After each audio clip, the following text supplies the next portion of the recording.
Om Nityananda Paramashivoham. Om Nityananda Paramashivoham.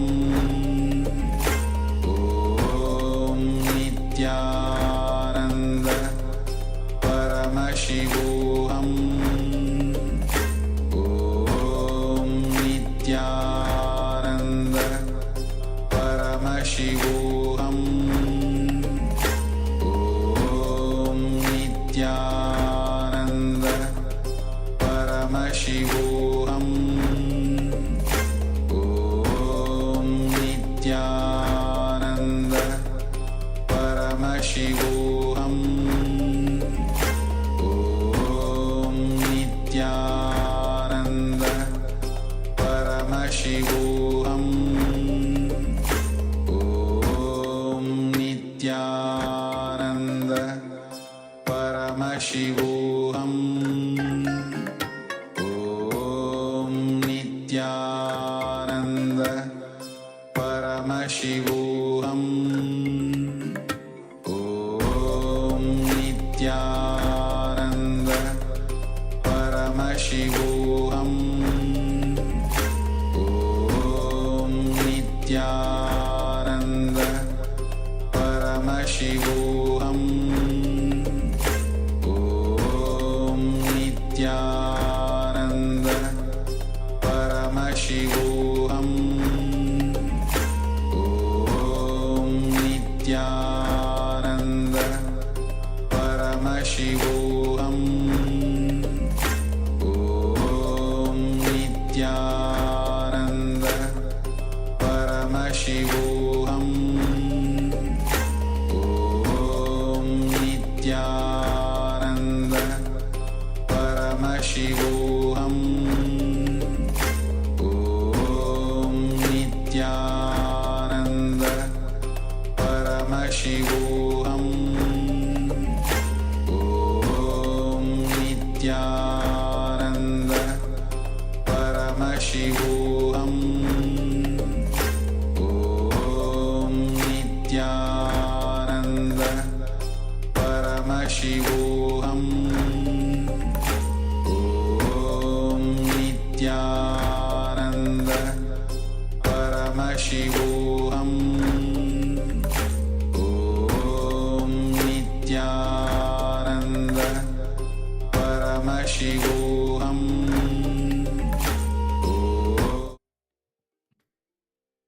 Yes, welcome back. So we've just had a powerful kriya for cure or care of insomnia with the Supreme Pontiff of Hinduism. Can I have a show of hands? How many people have actually taken part in the kriya, have done the kriya along with the Supreme Pontiff of Hinduism? Just have a show of hands. Yes. Yes. Keep the hands up so I can see.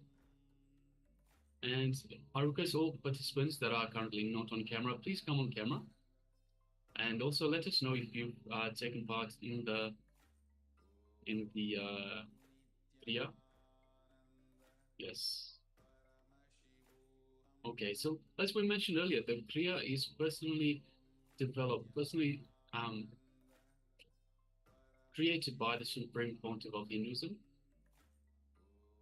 and personally experimented on. So Swamiji has experimented on himself to make sure that we get the best of the best.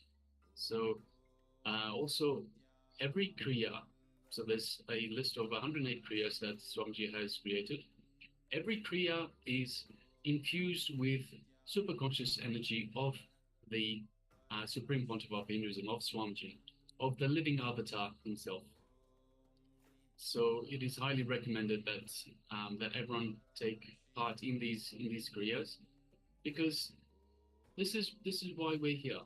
So at the start of the program, you would have gone through an exercise, writing down what do you wish to gain from this program. What do you want to be your benefits? What's the benefits that you're looking for as part of this program? And by taking part in these kriyas, as well as the power manifestation sessions, it takes you to a higher frequency, to a higher energy state. So whenever we lift up to a higher energy state, we remove the patterns, the frequencies, the negative thought patterns and negative currents that we entertained at the lower frequencies. They simply become irrelevant, so they drop. So by removing the patterns that hold us back, we move forward and we move towards attaining the benefits that we seek in the first place. And I remind participants, there are so many benefits. So even if you don't have insomnia, there are so many more benefits that this kriya brings to you. Yes, naturally, it promotes deep sleep. It helps the participants to enter into the state of deep, restful sleep, allowing the body and mind to rejuvenate. It reduces stress and anxiety, calms the mind and body, and which these are common contributors to insomnia, the lack of sleep itself. It enhances relaxation, calms down the breathing, and makes it easier to fall asleep. It improves the quality of the sleep by promoting uninterrupted rest, and it balances energy levels, preventing excessive daytime drowsiness or fatigue, since you get a proper rest in the nighttime. And with all this, it also supports overall well-being, as a good night's rest is essential to be healthy, to feel good about yourself as well. And it's actually quite easy. Just a few simple steps of this kriya can bring you so far. And in this kriya itself, Swamiji has personally taken us through each individual step. So you would have seen Swamiji performing every asana, every step of the way. He's been guiding us on what needs to be done, how it needs to be done. So it was such a beautiful kriya. Now, Ma Chen Hai Hui shares, I just did it and I feel a bit sleepy and happy. I feel like the underwater wheel has energy and it's very hot. Yes, Ma, thank you very much. Thank you for sharing. And we have some smiley faces from Ma Lata. Thank you. All right, so now that we're feeling happy and feeling a little bit more energized, let's move into the power manifestation session. So once again, we have the third eye power of teleportation. So previously we've teleported Vibhuti or Bhasma, we've teleported Kumkum, and now we have the chance to teleport some sandalwood powder. Yes, so set yourself up. In the power of teleportation, we are going to prepare 2 cups. One which contains the powder, and the other one should be completely empty, completely clean. So make sure you get 2 cups, transparent, so it is easy to verify that the manifestation has happened. And settle down. You can take a preliminary picture as well, so you can have a before and after picture. So take a picture of the 2 cups and settle down, requesting all the participants to get your cups with the powder ready. If you do not have sandalwood powder available, don't worry. You can take any powder, any organic substance is optimal. Even if you only have some wheat flour or something like that, all that is perfectly fine for this round of the power manifestation. Yes. If you've used the same cups before, please make sure you clean the second cup. So actually clean both cups because we're using a different powder, but make sure that the second cup especially is clean. So make sure it's spotless before we enter into this power manifestation. And I request all participants, if you haven't manifested this power just yet, please let's manifest in this round. So all powers of the third eye are from the space of wonders with Swamiji, with Paramashiva himself. So let's hold Swamiji in our inner space. Let's send gratitude to Swamiji for manifesting the power through us. So let's treat it as if the power has already happened, because in the higher realms, in the higher dimensions, the power manifestation has already happened. But on the way down to the physical plane, our patterns get in the way, and so we're not able to see it manifest, or we're not able to see the manifestation itself. So let's hold on to Swamiji and let's ask Swamiji to manifest through us, to take us to a plane where we can see the manifestation before our very own eyes. Yes, our very will is disturbed by the beliefs of impossibility. And then once you believe something is impossible for us, we decide not to pursue it. We decide to not even try it. So it is important that you are sincere and you come up with the will persistence to manifest the power. So, will persistence means what? No matter what is your experience, you will persist until your will manifests into reality. That doesn't mean you have to sit for a long time. Just when you decide ferociously that this is going to be the result that I'm going to manifest, then immediately it can manifest. As long as you're like driven by the doubt, you're like, okay, let me try this. But if I spend few minutes, then I might just do something else instead.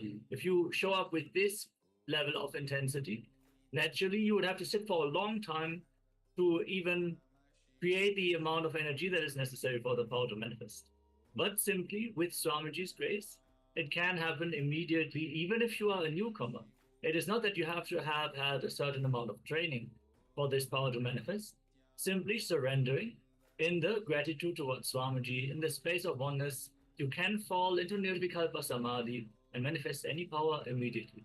It is your possibility. It is a power from your original state. So it is not something that is something unnatural, supernatural. It is extraordinary, but very much natural. It is something that is inherently your birthright. So claim it. Yes, and for those that haven't yet manifested this power, Ma Nitya Parashakti, let's make sure that we are in the right frame of mind. So if any thoughts of impossibility come up, simply drop them. The only reality is the superpowers of Paramashiva. The only reality is oneness with Paramashiva. So Ma Nitya Parashakti, let's have a breakthrough today. Let's have a breakthrough now. All right, now if everyone's ready with their 2 cups and the fine powder in front of them, can I have a show of hands? Just give me the thumbs up to let me know that that you're ready. So if you're ready, give me the thumbs up. Yes.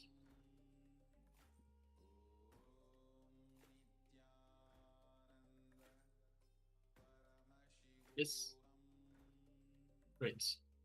And Rajendra Babu Aya, again, so we were mentioning in terms of the thoughts, the negative thoughts that come. So just create the space of positivity. So don't let the negative thoughts come in. If they come, just label them as negative thoughts and drop them. Just replace it with a positive thought. That's all that's required. Positive thought of oneness with Swamiji. Positive thought of the power manifestation. So the power manifestation has already happened. Any other thought is just not real. All right. So if we're all ready, we can move into the first round of power manifestation.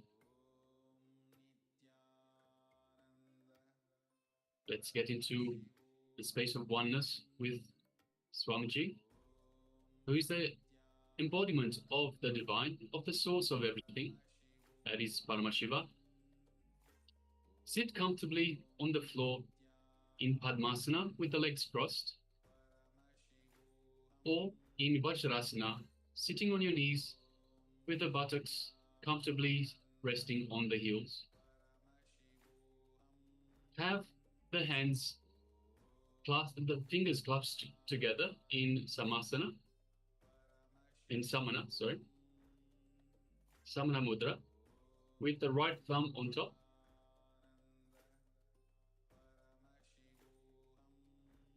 And while we're connecting to Swamiji, feeling the gratitude towards Swamiji for manifesting the power through us, start chanting the Mahavakya. Om Nityananda Paramashivoham. Om Nityananda Paramashivoham. And through the conscious will, let's declare, let's order the fine powder, the sandalwood powder, to move, to teleport from one cup to the other cup. Let's go ahead and practice this now.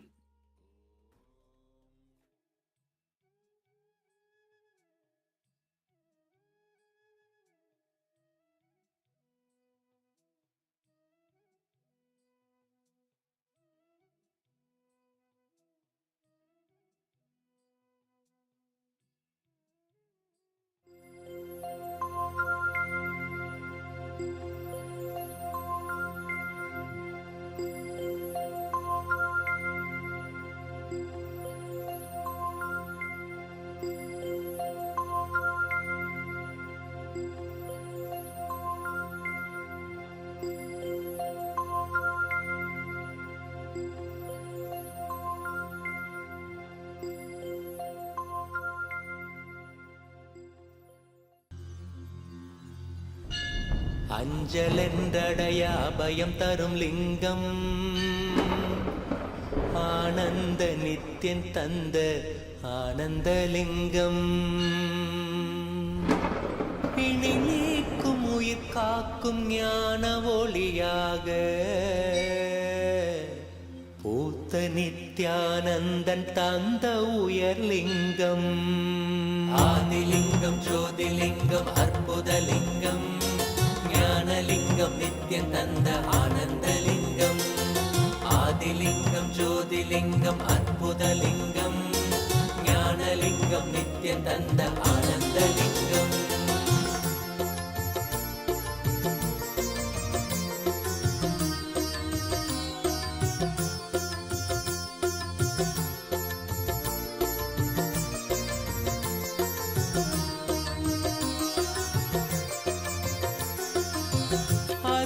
பதிதனிலே மலைவல வழிதனிலே அருமையாய் அமர்ந்த நித்யன் ஆனந்தலிங்கம் அருணயம் பதிதனிலே மலைவல வழிதனிலே அருமையாய் அமர்ந்த நித்யன் ஆனந்தலிங்கம் கருதிடும் அடியவரின் மலையெனும் துயர்களையே கடுகன உடைக்கும் நித்யன் ஆனந்தலிங்கம் கருதிடும் அடியவரின் மலையெனும் துயர்களையே கடுகன உடைக்கும் நித்யன் ஆனந்தலிங்கம் கவலைகள் விடி உறவே அவலங்கள் பொடிப்படவே கருணையின் அருள் அழகாய் ஆனந்தலிங்கம் கவலைகள் விடி உறவே அவலங்கள் பொடிப்படவே கருணையின் அருள் அழகாய் ஆனந்தலிங்கம் சுயமதை உணர்த்திடவே சுகமதில் நிலை பெறவே தவநிலை குயத்தும் நித்யன் ஆனந்தலிங்கம்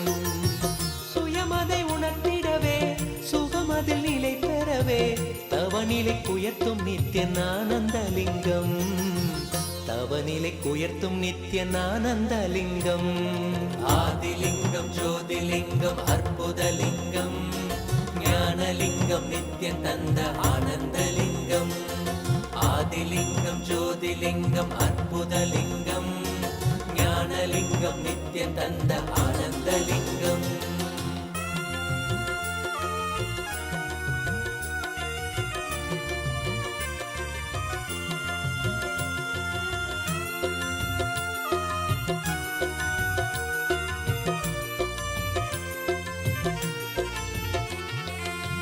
பிணிகளை போக்கிவிடும் பிறவியும் போக்கிவிடும் உயர்நிலை வாழ்வளிக்கும் ஆனந்தலிங்கம் பிணிகளை போக்கிவிடும் பிறவியும் போக்கிவிடும் உயர்நிலை வாழ்வளிக்கும் ஆனந்தலிங்கம் மனிதருக்கு அரியதொரு அரூபரூபமெனும் அஜோமுகத்தை காட்டும் ஆனந்தலிங்கம் மனிதருக்கு அரியதொரு அரூபரூபமெனும் அஜோமுகத்தை காட்டும் ஆனந்தலிங்கம் அமரர்கள் உலகமெல்லாம் அருள் பெற விரதம் கொண்ட 1008 நித்யன் ஆனந்தலிங்கம் அமரர்கள் உலகமெல்லாம் அருள் பெற விரதம் கொண்ட 1008 நித்யன் ஆனந்தலிங்கம் குணக்கடல் குவலயத்தை குறைவின்றி காக்க எங்கள் குரு நித்யானந்தன் தந்த ஆனந்தலிங்கம்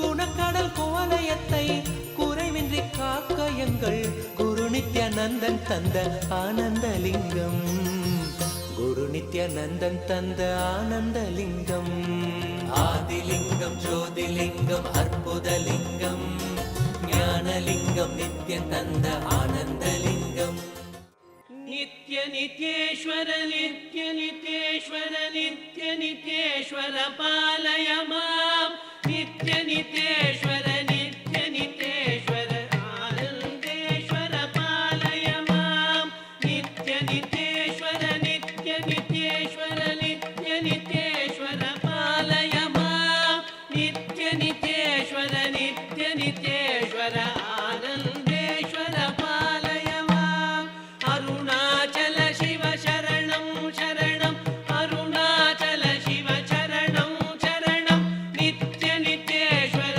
நித்ய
नित्यनित्येश्वर नित्यनित्येश्वर पालय मां नित्यनित्येश्वर नित्यनित्येश्वर आनन्देश्वर पालय मां सहस्रचक्रे चरणं चरणं नित्यानन्दा चरणं चरणं नित्यनित्येश्वर नित्यनित्येश्वर नित्यनित्येश्वर पालय मां नित्यनित्येश्वर नित्यनित्येश्वर आनन्देश्वर पालय मां दक्षिणमूर्ते चरणं चरणं शिवशक्तिरूपे चरणं चरणं नित्यनित्येश्वर नित्यनित्येश्वर नित्यनित्येश्वर पालय मां नित्यनित्येश्वर नित्यनित्येश्वर आनन्देश्वर पालय मां बिडदि निवासा चरणं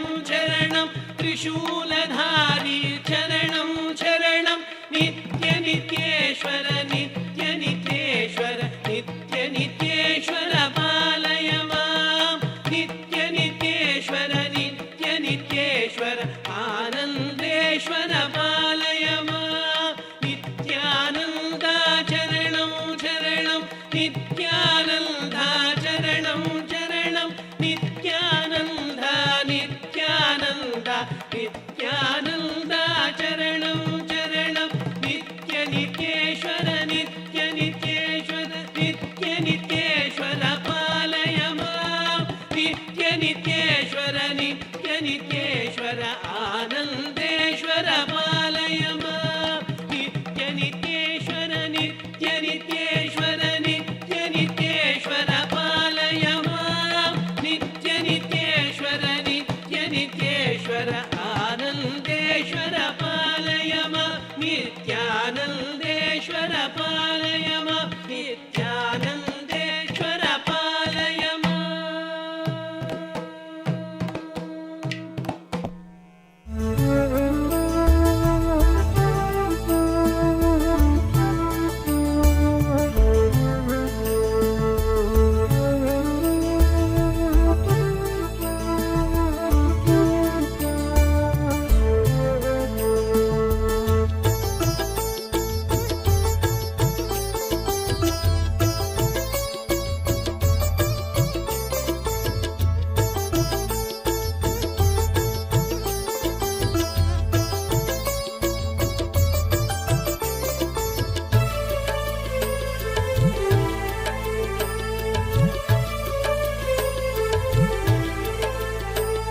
கரம் தாங்கி நித்யன் யுகம் காக்க வந்தான் வரம் தந்து எம்மை வளம் காண செய்தான் உளம் கொண்ட மாறான எண்ணங்கள் நீக்கி என்றும் நித்யானந்தம் கொண்டாடச் செய்தான் சரணம் குரு நித்யானந்தா கருணை பொழிவாய் நித்யானந்தா சரணம் குரு நித்யானந்தா கருணை பொழிவாய் Nithyananda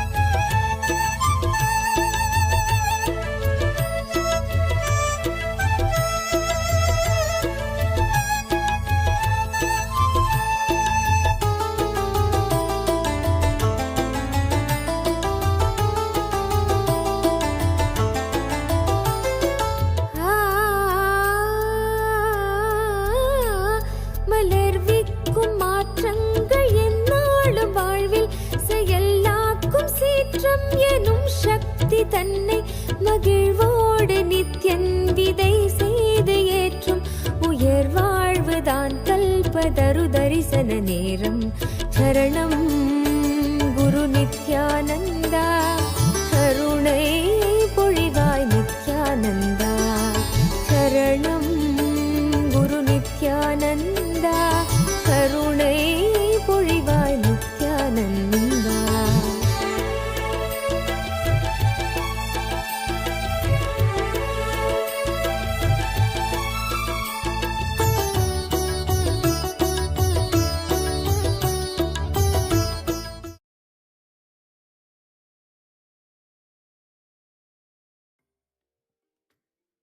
Yes, you can relax now. So let's take a moment and have a look. Let's analyze the two cups. Let's analyze the cup that was empty at the start, and hopefully it'll be full and overflowing right now. So let's have a look into the second cup. Best to use the torch, the light on your phone to shine into the cup and see if there's any specks of the powder that you have teleported. And you can also take a picture. Yes, let us know how you went. So Ma Nitya Parashakti, how did you go? Did you manage to manifest the power this time?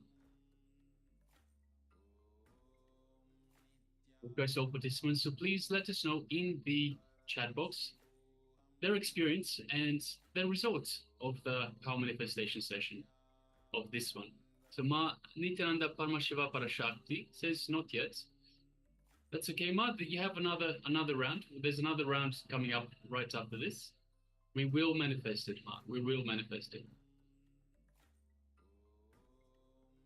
So once again, keep in mind. So in previous power manifestation session, you were saying that you felt Swamiji's love and Swamiji's gratitude in your heart. So concentrate on that, and from that space, any other thought that comes up, just drop it. It's not reality. It's anything else but your oneness is not real.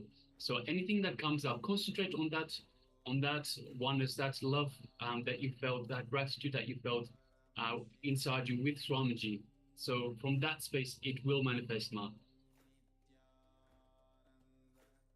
Ma Sia Wu says, not manifested yet. Ma, we had a breakthrough yesterday. Let's have another breakthrough today. So in this second round, you will manifest it as well, Ma. Yes, Swamiji actually shared when you manifest powers and you manifest them successfully, you should celebrate yourself. And if you are yet to manifest, you should celebrate even more, because that joy and excitement, that will lead you into that space of possibility to actually manifest the power. So even if you are yet to manifest the power, celebrate anyways. You are part of this great happening where the masses are being awakened to these higher possibilities and powers.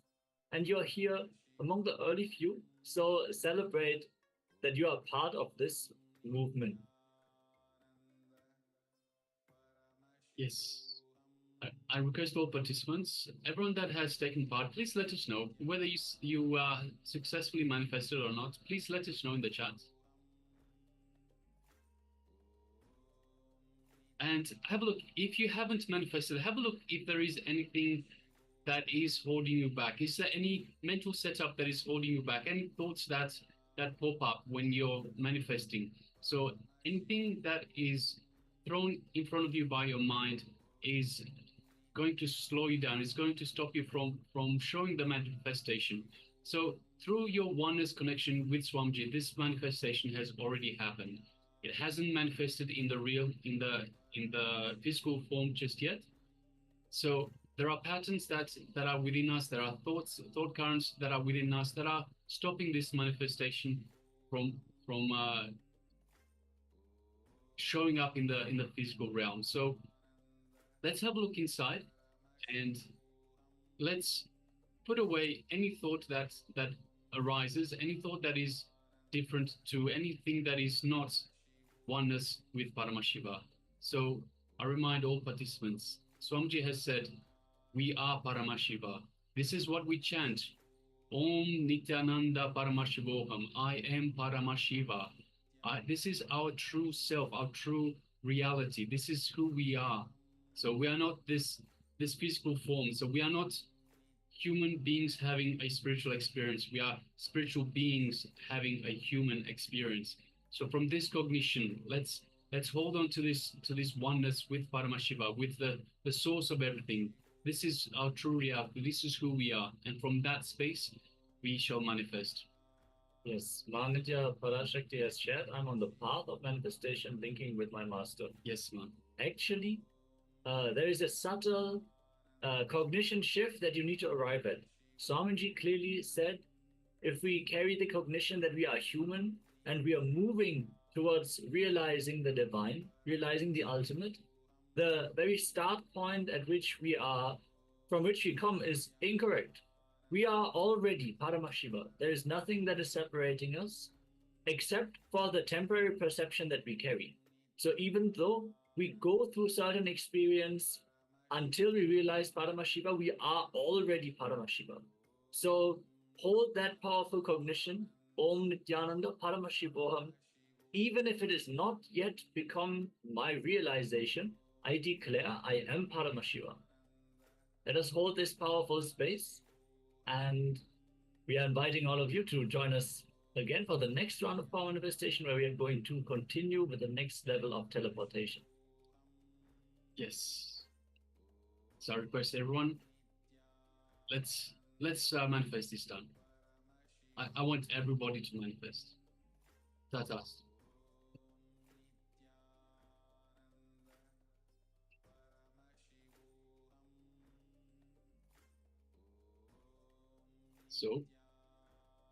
So once again, let's have the two cups in front of you. So one cup will be with the powder, with the fine powder, with sandalwood powder. So if you have sandalwood powder, use sandalwood powder. If you haven't, any fine powder would do. Make sure it's organic. It's always better if it's organic. It doesn't have any added chemicals. So have one organic powder in one cup, and the other one is empty. So make sure that you clean the cup. Make sure that you wipe it clean to make sure that you can see a clear difference. You can see a result when you manifest this in this second round. And we'll be playing the Mahavakya. We'll be playing the Oneness capsule for you to be able to more easily connect to Swamiji, connect to Paramashiva through Swamiji. Swamiji is the embodiment of the divine, and it is through the divine that we manifest. So let's have a oneness connection with Swamiji, and from that space, the manifestation will reveal itself. So just sit with your head, neck, and spine in a straight line. Keep your neck straight. Keep your hands in Samana Mudra, and hold the visualization. Hold the conscious declaration, the sankalpa for this manifestation to happen. Hold the space for a lot of powder to teleport this round, and let us move into this power manifestation. We are Paramashiva. Charanam Nityananda Nityananda Nityananda Charanam Charanam Nitya Nityeshwara Nitya Nityeshwara Nitya Nityeshwara Palayama Nitya Nityeshwara Nitya Nityeshwara Anandeshwara Palayama Nitya Nityeshwara Nitya Nityeshwara Nitya Nityeshwara Palayama Nitya Nityeshwara Nitya Nityeshwara Anandeshwara Palayama Nityanandeshwara Palayama Nityanandeshwara Palayama.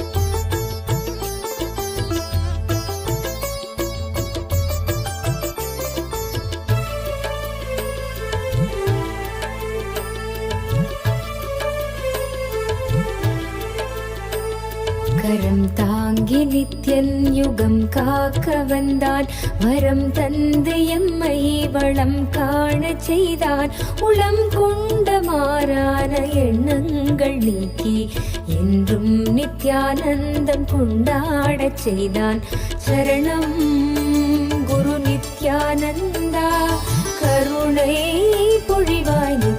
Nithyananda சரணம் குரு நித்யானந்தா கருணை பொழிவாய் நித்யானந்தா.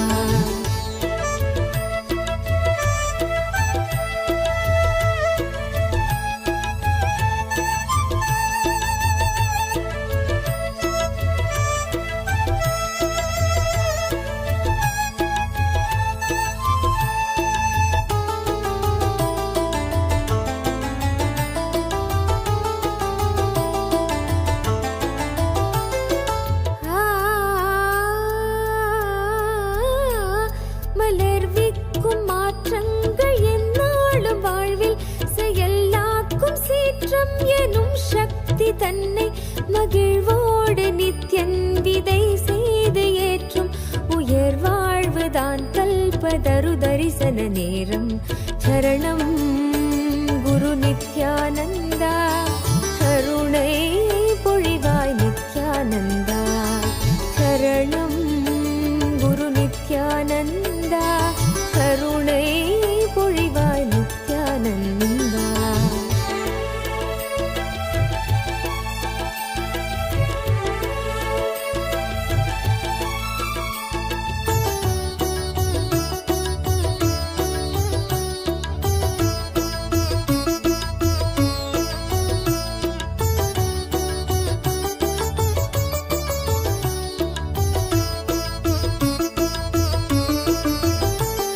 யுகம் தோறும் மாறாதவை யாவையும் நாம் உணர்வாலே ஏற்கும் உயர் புத்தி தந்து.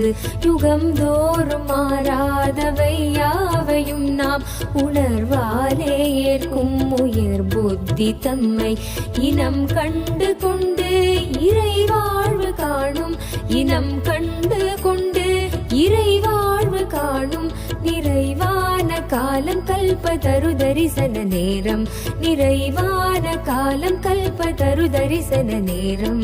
சரணம் குரு நித்யானந்தா கருணை பொழிவாய் நித்யானந்தா சரணம் குரு நித்யானந்தா கருணை பொழிவாய் நித்யானந்தா.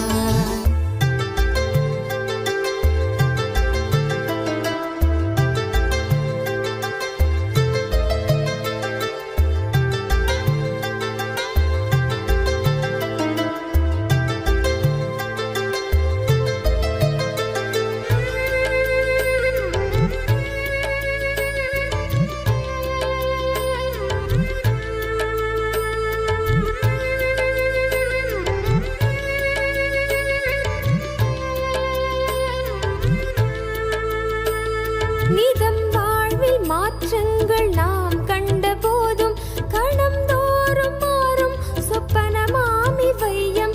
நிதம் வாழ்வில் மாற்றங்கள் நாம் கண்ட போதும் கணம் தோறும் மாறும் சொப்பனமாமி வையம்.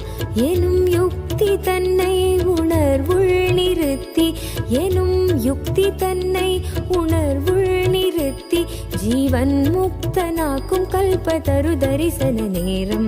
ஜீவன் முக்தனாக்கும் கல்பதரு தரிசன நேரம்.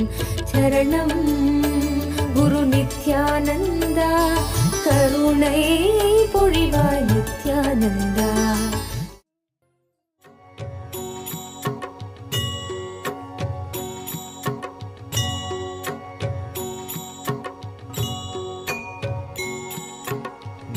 नित्येश्वरा ॐ नित्येश्वरा नित्येश्वरा ॐ नित्येश्वरा नित्येश्वरा ॐ नित्येश्वरा नित्येश्वरा ॐ नित्येश्वरा. जय गुरु नित्य गुरुदेवा नित्येश्वरा ॐ नित्येश्वरा नित्येश्वरा ॐ नित्येश्वरा.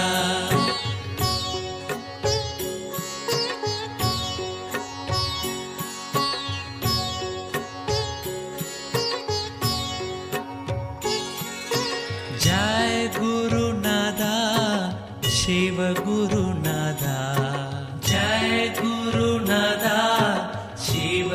Gurunada, Jai Gurunada, Shiva Gurunada, Jai Gurunada, Shiva Gurunada, Om Jai Gurunada, Nityeshwara, Om Nityeshwara, Nityeshwara, Om Nityeshwara.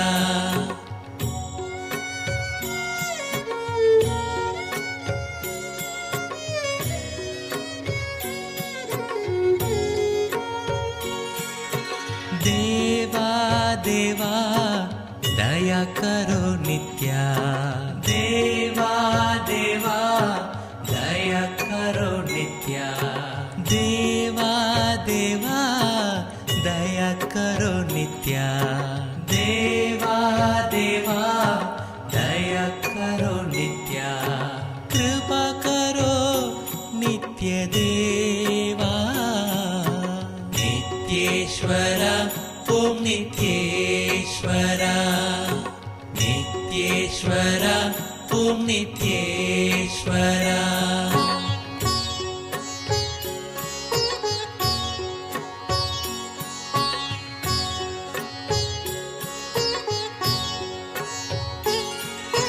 है परमेशा नित्य पुरुषा, है परमेशा नित्य पुरुषा, है परमेशा नित्य पुरुषा, है परमेशा नित्य पुरुषा, Deen Dayal Nityananda, नित्येश्वर.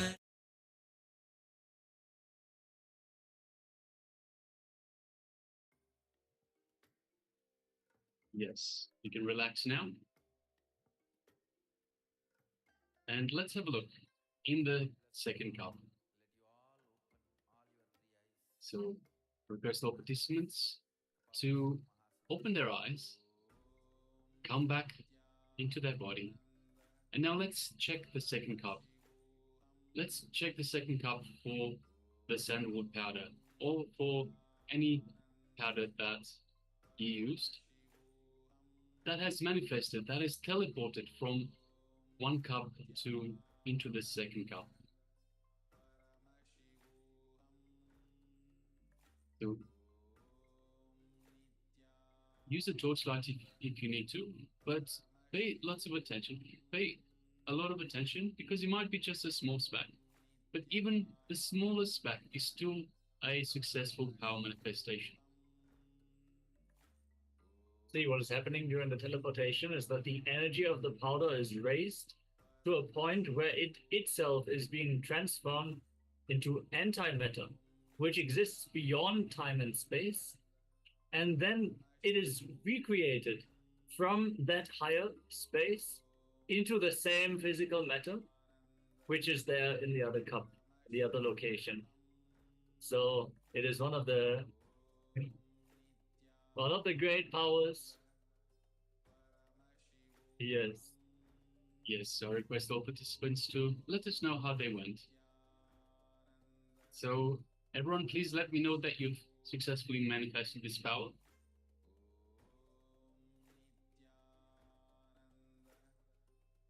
So whether you've manifested or not manifested, please let us know in the chat. I'm holding the space that everyone has manifested.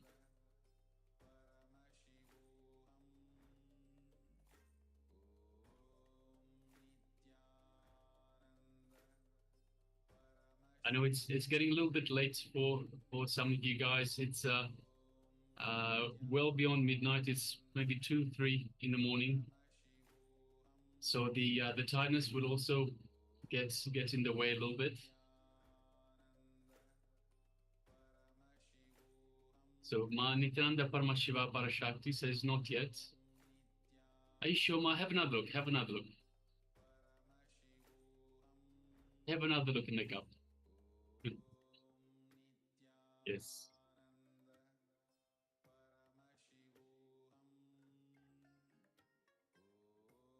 So I request all participants, please have a look. and let us know how they went.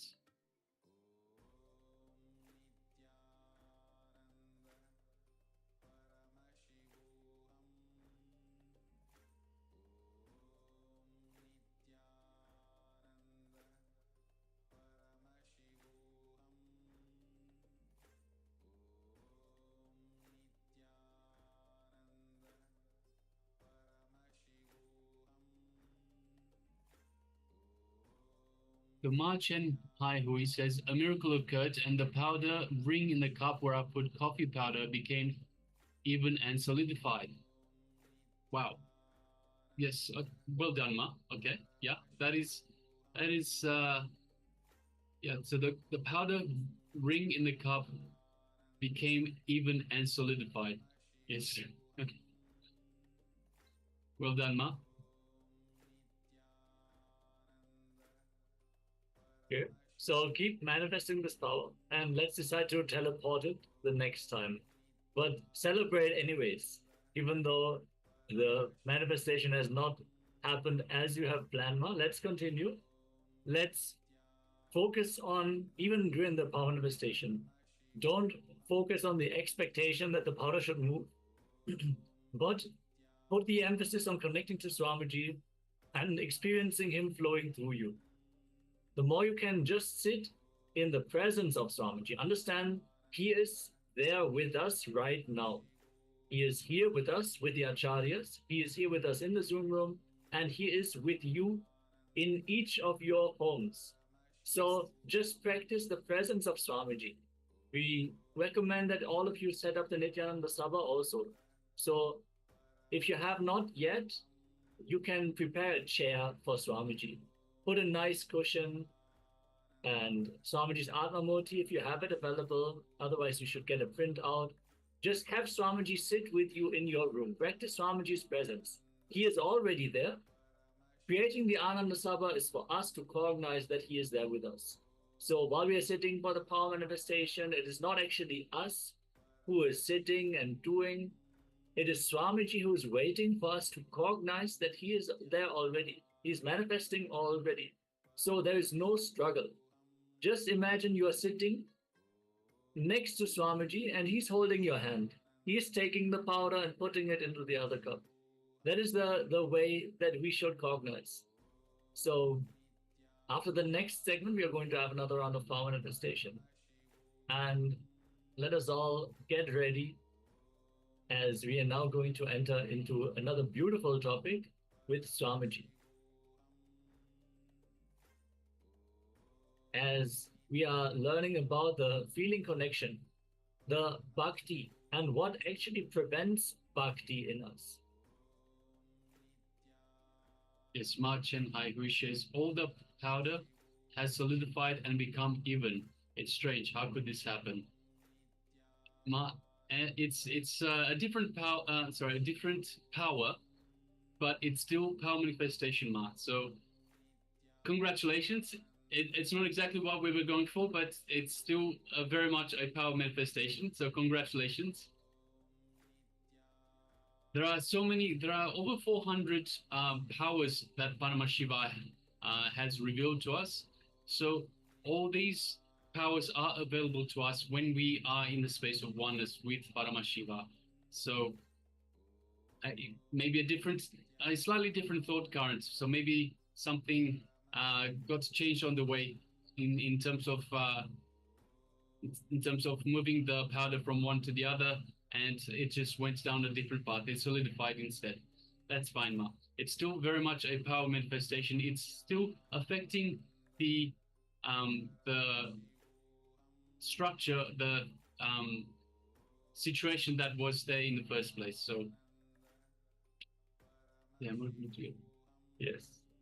Also understand, until we really get the neck, until we settle into that Nirvikalpa Samadhi, it is a very playful process. Sometimes we sit for the power of consciousness over matter. We're moving something, but then we see during the power manifestation, gold specks materialize on the Atma Murthy. Sometimes we do body scanning but actually thought currents are being revealed to us. So there is a certain point when the manifestation is more and more clear, more and more guided, the more and more you settle into the power manifestation. I'm sure all of you would have experienced a strong intuition. The more you connect with Samaji, all of a sudden some information gets revealed to you. You don't know where it comes from. It is not a thought, there is no logic. You don't have to calculate, it's just there. You just know. All these uncontrolled power manifestations, which just happen through your spontaneous expressions, they will become more and more guided, more and more clear, more and more conscious decisions that you can say, yes, I can manifest this power consciously. Until then, let us just celebrate every breakthrough, every happening that we experience. Yes. All right, so with this, we'll be moving on to the next Jnana segment. So we request all participants to come to the space of listening. As Swamiji is going to share about what prevents bhakti, what prevents the pure feeling connection. Yes. So let's come to the space of listening. Sit comfortably with your head, neck, and spine in a straight line, and come to restful awareness, a state of restful awareness, as we hear from the Supreme Pontiff of Hinduism.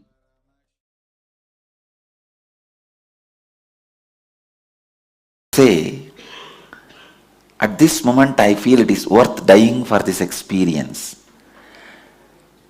That mood prepares your body and mind and protects you from all the extremities associated with enlightenment. Understand? Understand the question thoroughly. He says he has heard from two people, two masters, that enlightened one cannot live in the body. I do not want to comment about their words, what context they said and how you heard and all that. I don't want to comment on that. But I wanted you to understand one thing. The moment I created this feeling in you, for this experience, even death is okay. It means you become ripe enough to hold that experience in your body. Understand? Till you have, see, what is death? What is fear of death? If you are afraid of death, still you have the hope for life, hanging on to life. So if you are clinging or hanging on to life, how can enlightenment happen to you? I tell you, the moment you are ready to die, you don't need to die. The moment you are ready to face the death, you are free from death. Enlightenment can stay in your body now without causing the extremities associated to it. You can see very clearly, she was already ready. See, in Sati's body she gets Satori. In Parvati's body she gets enlightenment. In Meenakshi's body she is an incarnation. What makes Sati into Parvati and Parvati to Meenakshi? Understand, non-clinging to life. Non-clinging to life. Stop clinging to life. All hopes are hopelessness. Get more and more comfortable with your insecure imaginations. Please understand. I wanted this to be one of the important understanding for all my disciples and followers. Get more and more comfortable with your uncomfortable fear fantasies, uncomfortable insecurity thoughts, uncomfortable insecurity imaginations. For example, if you have wealth, suddenly you will think, oh, if some thief comes and steals everything, what will they do? or there are some other. See, but nowadays the fear of small thieves have disappeared. Fear of big thief means the government. Now the whole thing collapsing, economy melting down. What is the economy melting down? The larger thief stealing everybody's wealth by wrong policies and corruption. So you have fear. If the whole thing melts down, what will I do? Where will I be? How will I be? See, everybody constantly has these insecurity imaginations, especially early morning before you wake up from the bed. Either you will have the deep insecurity imaginations or fantasies. This too only wakes you up from the bed early morning. Of course, about fantasies, with fantasies already you are comfortable. But these insecurity imaginations, start getting comfortable with that. Okay. Now you are there. That does not mean you are going to become reality. Your ability to get comfortable with insecurity imagination makes your nervous system ripe enough to hold the highest experiences. Understand? This is the only way Sati becomes Parvati, Parvati becomes Meenakshi. Your ability to handle very beautifully in one place in Shiva Sutras, Mahadeva says, living in utter insecurity is living enlightenment. Get comfortable with your insecurity imagination. Only the people whose nerves have become comfortable with the insecurity imaginations have achieved highest things on the planet Earth, whether it is in the outer world or in the inner world. People whose nervous system cannot handle the insecurity imaginations, I tell you, when I declared a few days before a new understanding for our Sangha, you do whatever is your maximum capacity. I tell you, when Buddha gave sannyas to women, of course, I am not against giving sannyas to women, I am all for it. But Buddha knows human beings. He says when he gave sannyas to women and made them also part of the Sangha, he says, I reduced the longevity and purity of my Sangha. Because after him, there will be too much of men exploiting women and women exploiting men. It's not that only men exploit women, women also exploit men. In both ways. I have seen. Oh, anyhow, it's like different ways, not just the guru-disciple relationship. In so many ways, it's men and women exploiting each other. He knows, as long as he's in the body, that won't happen. The moment he leaves the body, it is going to happen. He says he reduced the purity and longevity of the Sangha. I tell you, when I said be honest to yourself, I felt exactly the same after I leave the body. Of course, as long as I am in the body, I will be going on inspiring you guys. And you will again and again, true to be your honest capability and true to your core, all that will continuously happen as long as I am in the body. After that, this law, this understanding, I know, is going to create people who are lazy, dull, dead enemies to enlightenment. I don't know how people are going to handle those beings at that time. When I am in the body, we will handle. Still, I do not know how you guys are going to handle. Of course, none of you are going to be in the body. I am going to be living for quite a long time. I am saying, the next generation, maybe your third generation only is going to be the last generation I will be seeing.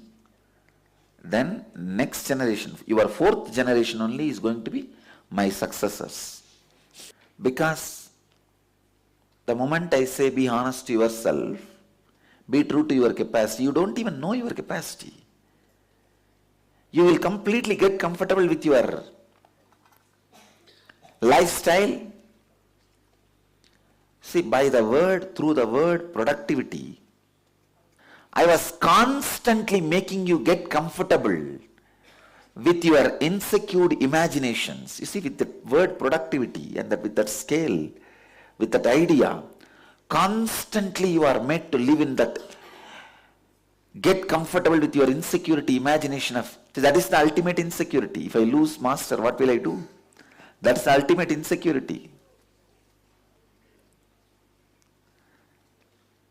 But only when you get comfortable with those insecurity imaginations, your nerves become strong to hold the highest Kundalini awakening. When you say, okay, if at one day if I am kicked out, it is okay, but now I am going to imbibe whatever best and maximum I can. Only with this coming to terms with the reality, your nervous system becomes so strong and you imbibe completely maximum whatever you need to imbibe. When that insecurity never becomes part of your life, you are going to be standing in rain with a raincoat and umbrella. Not even a drop of rain is going to touch you. I am showering like a rain. You stand with an umbrella and raincoat, which is called security. The secured feeling and the secured thought trend. No. Swamiji already said, you be honest to your capacity. This thought trend is going to be more like a raincoat and umbrella. Now, I only have to inspire you continuously. Anyhow, I am opening up and presenting the whole philosophy in front of you. How this Rajendra Kumar describes, I feel it is worth dying for this experience. When this thought trend becomes part of your system, your nervous system gets the strength to experience and hold the highest Kundalini awakening. Then your system becomes alive. I tell you, to prepare you for this level is the incarnation's job. That is my job. Nothing else. Rajendra Kumar is beautifully putting it. I should first become a candle and burn for you and disappear in your eternal light. That too would not be enough. I tell you, the moment I brought this attitude in you, my job as a great incarnation has happened. I have done to you. You are done with me. I am done with you now. Now, simply the cosmos will enter you and your system is ready to hold that experience. It is all about nothing but making you comfortable. You see, how comfortable you are with your greed-based fantasies. Same way you need to be comfortable with your fear-based imaginations. For example, that early morning, sometime when you have that greed-based fantasies, how comfortable you don't even want to get out of it. But somehow this foolish alarm rings only at that moment. How comfortable your whole nervous system is with that greed-based fantasies. To the same level, your nervous system should be comfortable and joyful, relaxed with your fear-based fantasies, fear-based insecurity thoughts. You say, oh, how can it be? You are saying nightmare and sweet dream should be same? Yes. Because both is from you. You are the source. Whether it is a sweet dream or a nightmare, you are the source. You are the creator. My whole job is making your nervous system comfortable with your nightmare also, the same way your sweet dreams are comfortable. How you are comfortable with your sweet dreams, to that same way I should make you comfortable with your nightmares. Then my job is done. Then your body is ready for the highest Kundalini experience. Then I have completed the job of carving a yogic body and Vedic mind. So Rajendra Kumar, depth of inspiration in you all means the ability to handle, to get comfortable with the insecurity. I myself should have gone through the whole thing in front of your eyes. I should say in 2012, some of the Asuras tried to invade the Biddi campus. I went through that. Only then you will stand. You will understand, yes, what he says is true. He did not have nervous breakdown. And he stood. His most insecurity imaginations have been a very comfortable flow in him. He was completely comfortable with the sweet dreams and nightmares, insecurity imaginations and extraordinary expression of spiritual energy. See, morning somebody does Pada Puja saying, oh, embodiment of all gods and goddesses. In next few hours, somebody says he is a criminal and we are going to put him in prison. And you need a nervous system which is completely comfortable with both, which does not lead to nervous breakdown. Understand, both can lead to nervous breakdown. It is not that only insecurity, even too much of respect. Suddenly, you see, in your house, the people who live around you suddenly starts respecting you like a god. What will happen to you? You will go crazy. In 2 days, you will go mad. You will become loose. You will say, no, I am ordinary. Whether fear or greed, disrespect or respect, both can make you crazy. Your nervous system won't be able to handle. And if both are happening at a time,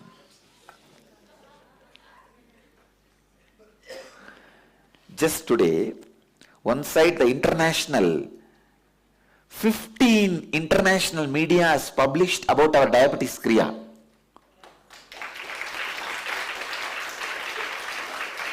15 international magazines and 4 third-rate journals in Tamil Nadu. have published articles putting so many nonsensical allegations on me. Both happening in same way, same time. You'll become mad. If your nervous system is not strong enough, I tell you, preparing your nervous system strong enough to hold the fantasies of greed and imaginations of insecurity.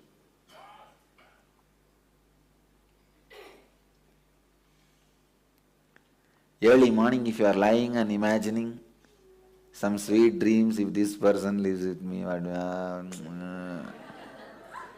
if I am with that person and that kind of house and car and bungalow, money, how life will. Whether you are drooling or shaking,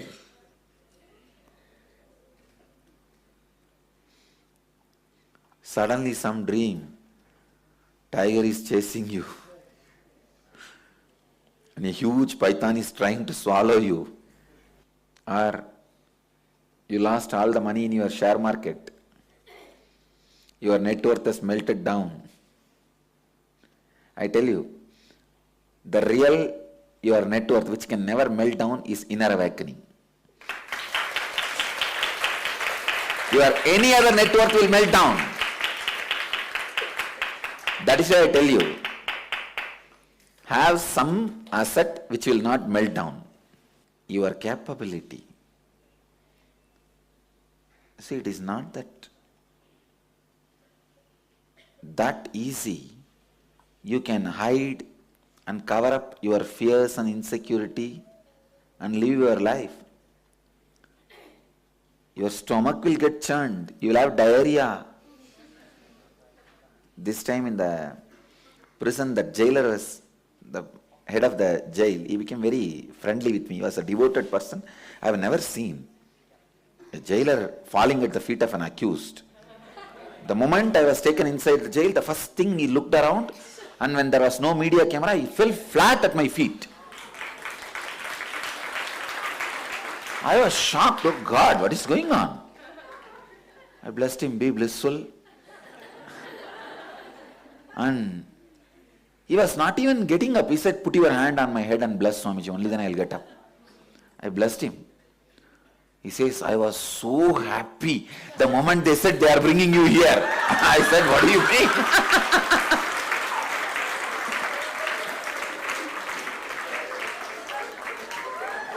He was telling, you are my guest. I am going to take care of you. Come on.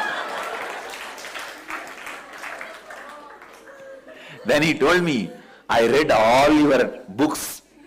I have seen your YouTube discourses. I always wanted to come and see you in the ashram. You came here to grace me. I said, okay. I don't want any more jailers praying for my darshan.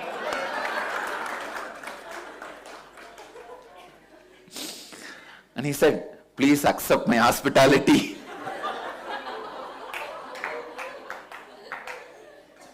But the guy was really nice.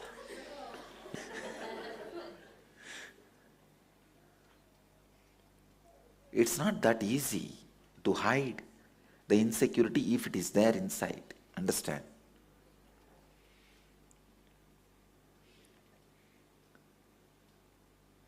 Some of the media, they questioned me in a press meet. Are you trying to hide your insecurity by constantly smiling? I told them, why don't you try? Why don't you try? Try to hide your insecurity by constantly smiling. Let me see how much you are successful. You need a special nervous system through which the current of insecurity and the current of future possibility. Both can flow. I tell you, when you are always in the peak, means the future, this side is also possible and that side is also possible. Only then you are alive. I tell you, somebody may think I am a good guy, somebody may think I am a bad guy, but I can tell you about me, I am a living guy. I am alive.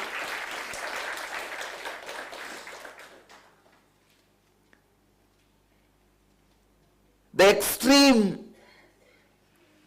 good, what can happen?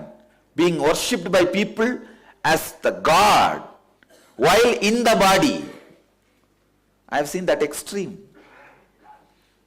And the same way, the other extreme, being abused with all the lies and false allegations, constantly being tortured, disrespected. I have seen this extreme. And both waves could not make any pattern in my nervous system.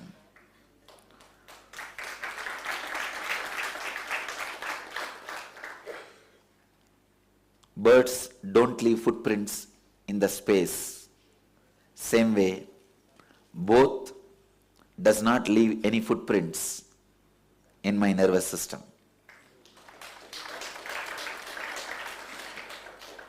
Only buffaloes leave strong footprint in the mud. If your inner space, your nervous system is more like a mud, only buffaloes walk in that and leave a strong footprint. You can see. In the mud, when the buffaloes leave, footprints are formed, and then when it dries in the sun, it is frozen. Sorry, it's dried. It becomes permanent. Mud is your weak nervous system. Buffalo is the experiences happening on you. When the sun is exposed to that footprint, it becomes like a solid stone after drying up. Life's various other experiences are the sun's exposure to that footprint, so it becomes a permanent pattern in you. But if your inner space is like a sky,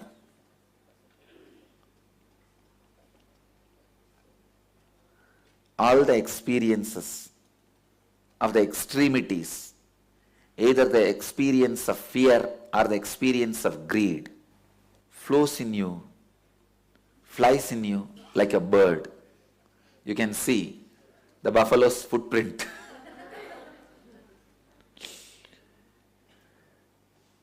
If you are a mud, you carry only this. If your inner space is like a air, ether,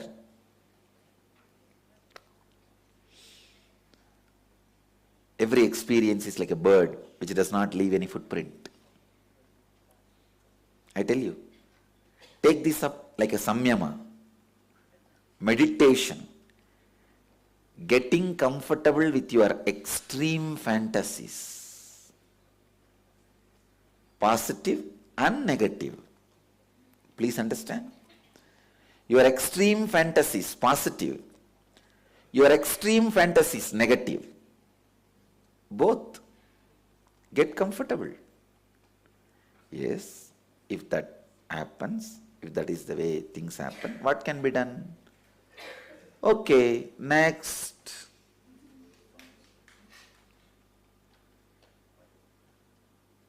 Next. That's it.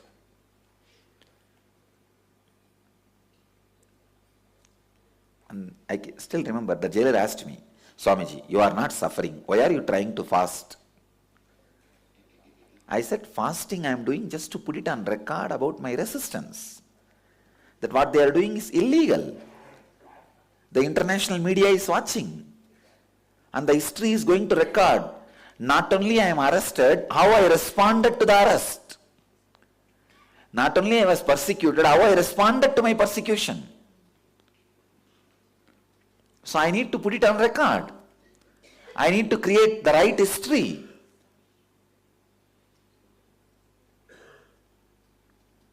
I am not suffering is part of my spiritual history. But I did not budge. I recorded my opposition and resistance is going to be the part of my social history. To face any extreme, you will not be affected by any extreme. The moment you are ready to die, you don't need to die. But as long as you are not ready to die, death is waiting for you. You need to die. The moment you are ready to die, you don't need to die.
Yes. Welcome back from that wonderful Jnana segment. Swamiji has taken us through on bhakti and so bhakti being devotion, and what hinders our bhakti, what stops and prevents us from having bhakti in our life. So now we'll be moving on to the next segment, but actually just before we do so, Ma Chen Hai Hui, if you're still there. So we're still trying to figure out why the email has not come to you, but Mark, can you send us in private? So if you're still there with us, can you please come on camera? Mark Chen Hai Hui. Yes. So we're still following up on the email. Can you let us know in private chat your eCitizen login? So the login that you use to log into eCitizen, so not the password, just the login.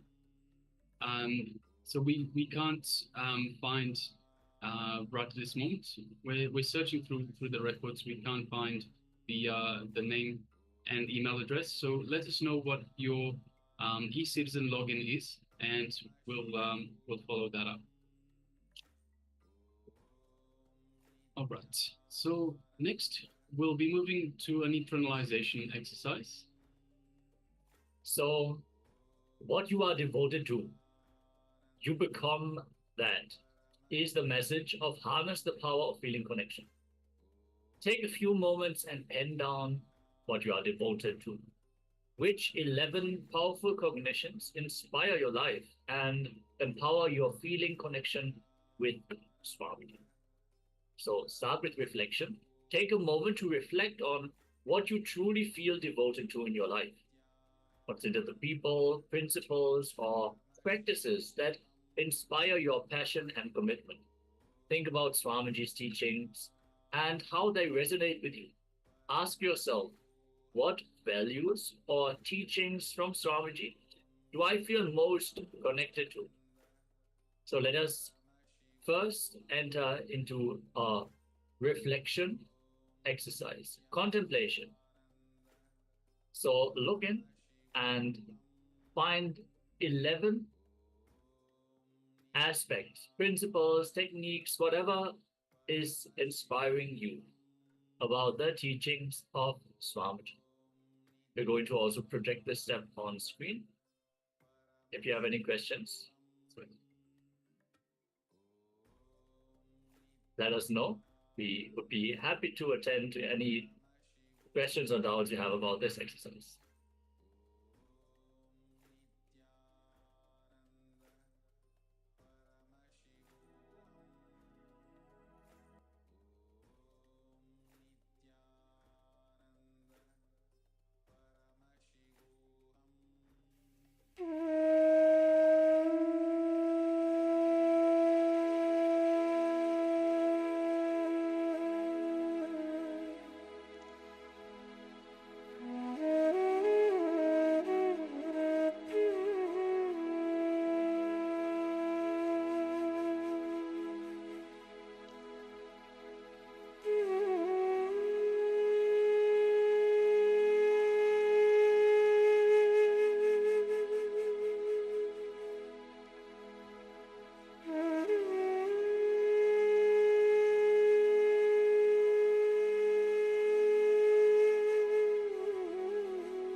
Yes, let us now move on to the next step of this exercise. In what ways do these teachings influence your daily life? And down, we're going to move on to the next step. For example, I'm devoted to serving my community and upholding values of compassion and empathy. I feel a strong connection to Swamiji's teachings about inner peace and self-realization. So,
I bless you all.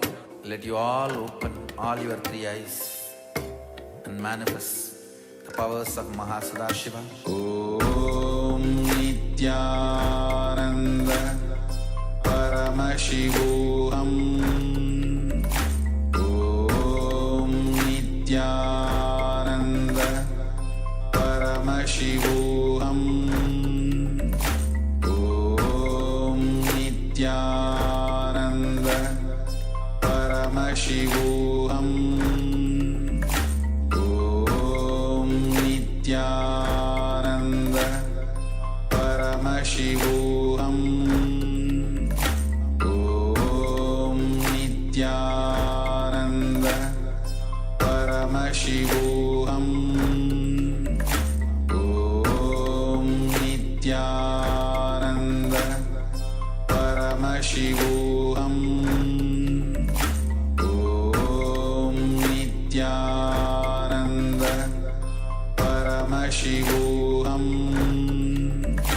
Om Nityananda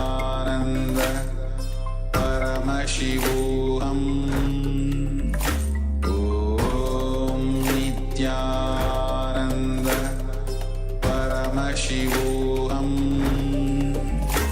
ॐ नित्यानन्द परमशिवोऽहम् ॐ नित्यानन्द परमशिवोऽहम्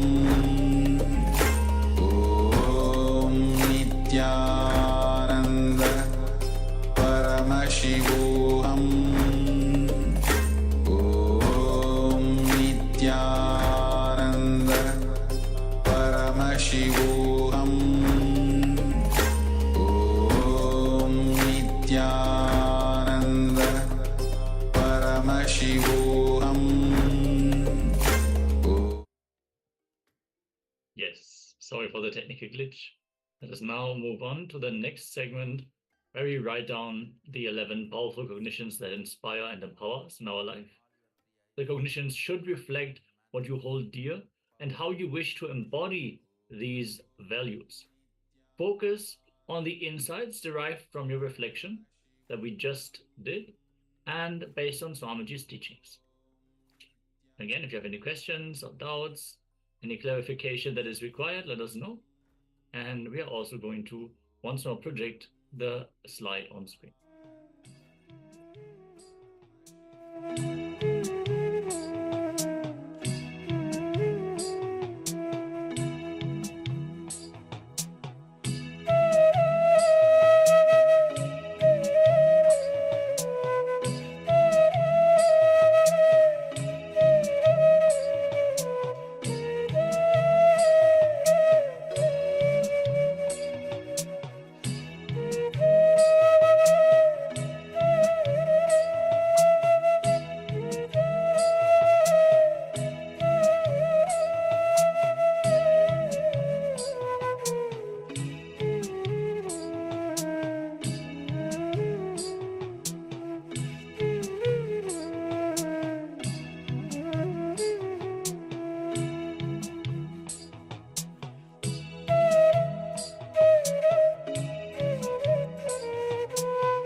Yes. And now let's move on to the final step. Let's pen down these cognitions. So write down your 11 powerful cognitions 3 times. This repetition reinforces the ideas in your mind and it helps solidify your connection to them. You can format the cognitions in a list or as sentences as you prefer. So let's take some time and pen down these 11 cognitions 3 times each.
is Nityanandam, and welcome back. We hope that you all had the opportunity of penning down all these powerful cognitions. And remember, many times in our lives, it is really just because we're not getting involved to shift the way we are thinking that our problems persist. And many times just deciding to replace our old way of thinking with powerful cognitions is enough, and we see that we actually are able to make the change happen. All right, so if you'd like to share some of the main understandings, powerful cognitions, or realizations that you had in this session, you can please do so in the chat. Keep in mind, only when you share something, you will remember it in the future. That's what Swamiji always tells, because you will not be able to just remember what you were thinking, what was going on in your mind, only the actions that you have taken. So don't hesitate to post your main powerful cognitions and understandings from this session. And we will now move on. In the meantime, we'll be starting a Kriya that is designed by Swamiji to infuse creativity. See, that is another thing. Many times we just lack thoughts or lack the energy to bring new life into us, and this Kriya is designed specially for that. Okay, so we'll be guiding you step by step, and you can finish sharing your understandings and then be ready. Make sure that you have a comfortable space, and we'll be guiding you through this Kriya to awaken creativity. Okay, so we request the participants to take just a few moments, complete your sharing, and settle down in front of the camera so that we can begin this Kriya. And as usual, throughout any of the Kriyas, do not push yourself more than you feel comfortable. Okay, take consideration of your health, and if however you feel that this is possible for you, then be authentic, be intense, so that you get the most out of it. Okay, so I hope that you're all ready by now, and we'll be now beginning this Kriya.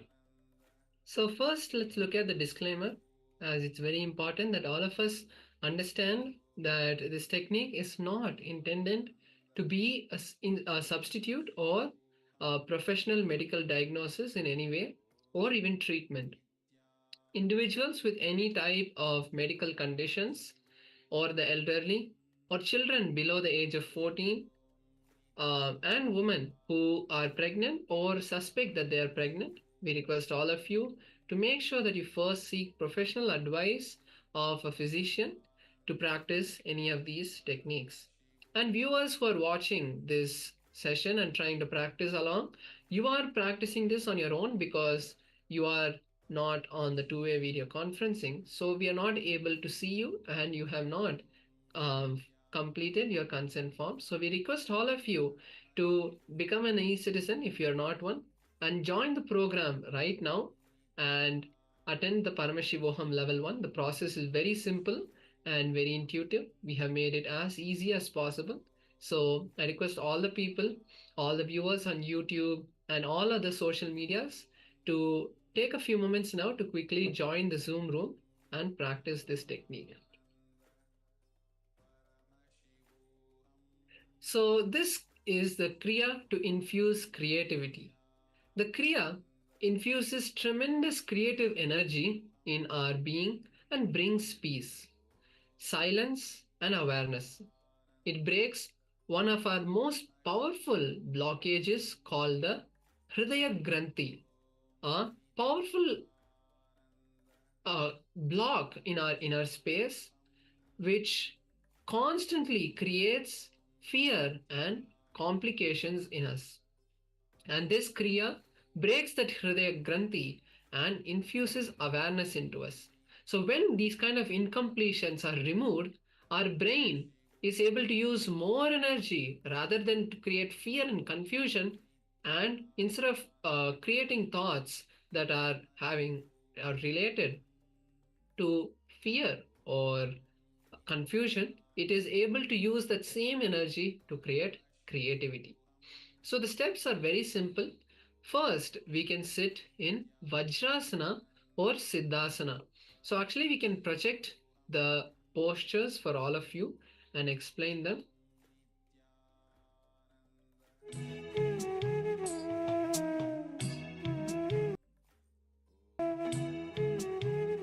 So this is the Vajrasana or Siddhasana that you can be seated as.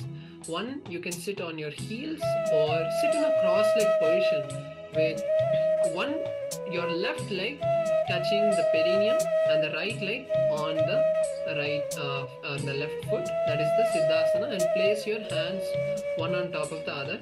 Or you can sit in Vajrasana, which is on your heels, and place your palms on your knees. So first, we are going to be entering into the Kriya. The step 1 is where we make a bellowing sound, forcefully blowing air out of both of the nostrils so that your abdomen gets tucked in and up. Slowly allow the body to inhale and repeat this cycle for 3 minutes intensely. This is called the Bhastrika Kumbhaka.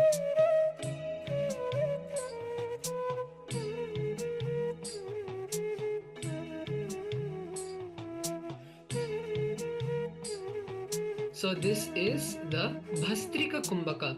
Intensely push your abdomen in and up, forcefully pushing the air out. We'll be doing each step in this guided meditation. So all of you can now be seated in this posture first.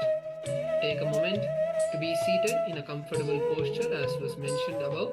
And if both of them are not comfortable, you can also sit on a chair or cushion.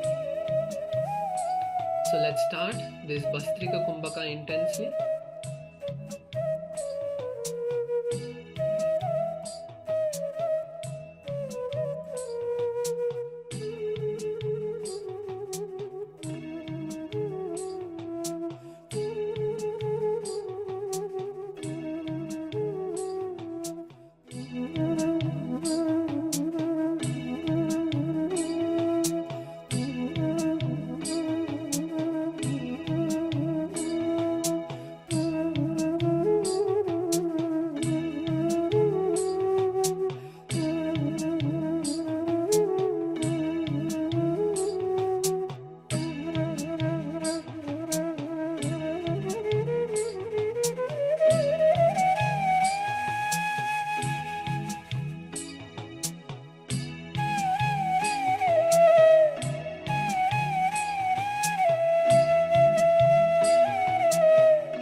Yes. Now let's move to the second step. Close your eyes and relax your whole body. Extend the tongue outside the mouth as far as you can without strain. And you'll be rolling the sides of the tongue like a tube. Okay? And with the tongue rolled up like a tube, you will be inhaling and drawing the breath in through this tube. Okay, so this is the second step. We can perform this pranayama for a few minutes, rolling the tongue like a tube, extending it out as much as possible, and inhaling through this tube, and you can exhale normally. Okay, so let's start. Let's take a few minutes now to perform this pranayama.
Now, Let us move on to the next step of this process. The third step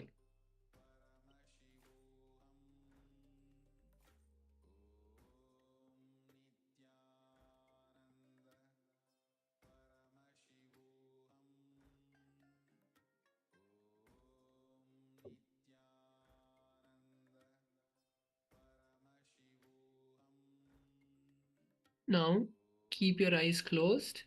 Inhale simultaneously through both the nostrils and the mouth simultaneously. Hold the breath as long as you can judicially. When you can't, exhale slowly as possibly and do this for 7 minutes. This is called Trishula Kumbhaka. Let us continue this process for the next 7 minutes. Please begin.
Now, moving on to the last pranayama in this kriya, which is the Shitali Kumbhaka, withdrawing the air through the mouth with the lips contracted and the tongue thrown out, and filling the stomach slowly. Okay, you're breathing through the mouth with your lips contracted and the tongue extended, filling the stomach slowly, and you're going to be retaining the breath after you are done inhaling. You'll be holding the breath for a short time, not for too long, and then you'll be exhaling through both the nostrils. And we have a Shastra Pramana that says that the yogi who practices this Kumbhaka becomes free from any digestion, phlegm, and bilious disorders. This is the final pranayama in this kriya. You can now start this Shitali Kumbhaka for a few more minutes.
Yes, just responding to the question that is asked.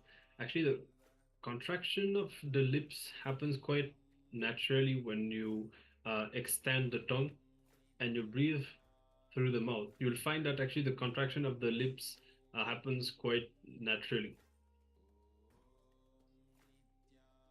It's more like by themselves your lips will contract when you breathe in through the mouth with the tongue extended.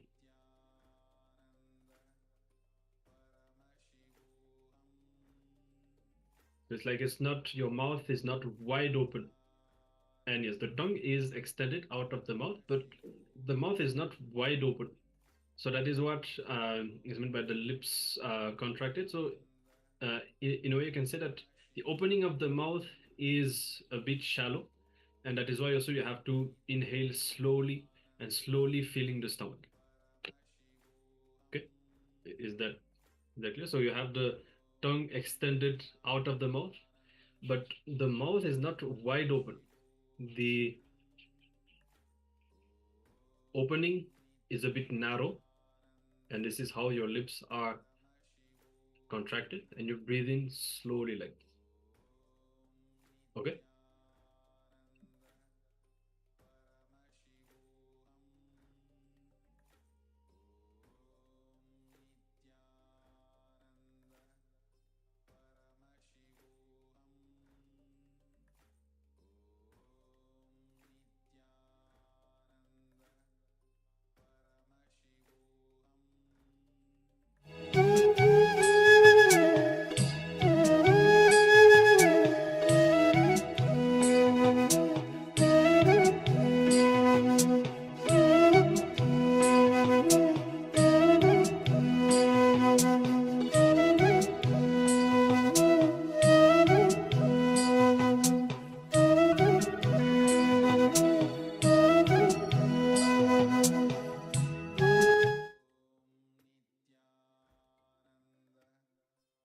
Okay, see, it's the tongue is not curved into a tube, like in the first pranayama, they just normally uh, extend it. Okay, just like you would pull your tongue, like if you go to the doctor and they want to check your tongue, you just pull your tongue out on your ears, just like that. And just like the opening of the mouth is not wide. So this is how you contract your lips, and you'll have just a narrow opening of the mouth. If you get confused by this contracting of the lips, you can skip that part. As I said, it happens quite naturally if you don't focus on opening the mouth wide in that uh, way. Okay, and inhale slowly, feeling the stomach, and then you're going to retain the breath inside just for a short while, and exhale through the nostrils.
So you can relax from this series of pranayama, and as we said, this kriya is designed to break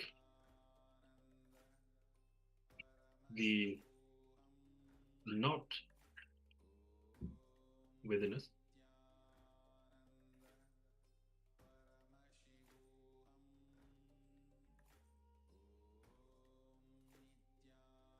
Yes, the Hridaya Granthi. And once again, with all these techniques and meditations that you are learning, any technique you feel has a more powerful effect on you. See, different people will resonate differently with different techniques. And if anyone works best for you, don't hesitate to practice it for 21 days to experience the most optimal results.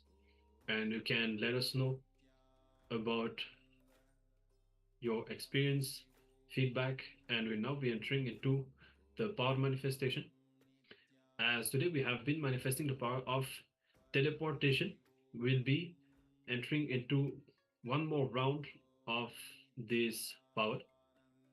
So this round we'll be manifesting the power of teleporting prasadam or blessed food from the deity from one cup to another. And let us begin this manifestation by first getting 2 cups ready, one with some food. You can keep like some cooked items in one plate, and if you have any deity or photo, even if you don't have anything, even just the picture of Swamiji on your laptop is more than enough. So keep some solid or even liquid offering, anything that's cooked or consumable immediately. Place that in one cup, and in the other cup leave it empty and nicely wipe it. So we'll be teleporting the material from the cup A into the cup B. So let's begin this manifestation by first getting the prasadam ready. Once you get the prasadam ready, then you can sit down and close your eyes. Take a moment to first visualize Swamiji in your inner space and connect with Swamiji. Then intensely start chanting the Mahavakya Om Nityananda Paramashivoham at least 11 times, internally or externally, whichever resonates with you. When you chant externally, the entire body vibrates and feels that power. So chanting it externally is always best. Then once you finish chanting the Mahavakya, continue to close your eyes and request Swamiji, saying, Swamiji, please manifest through me and teleport this prasada from one cup to the other. And then visualize consciously that the teleportation is happening. Don't just stop with asking Swamiji. Take a moment to visualize that manifestation. Take a moment to see that manifestation happen, and then at the end of a few minutes, we'll be verifying. Let us now begin this process. We'll also be playing the oneness capsule for all of you, which is the darshans of Swamiji himself. So enjoy watching those darshans to keep you in that highest space of consciousness. Let us now begin the manifestation.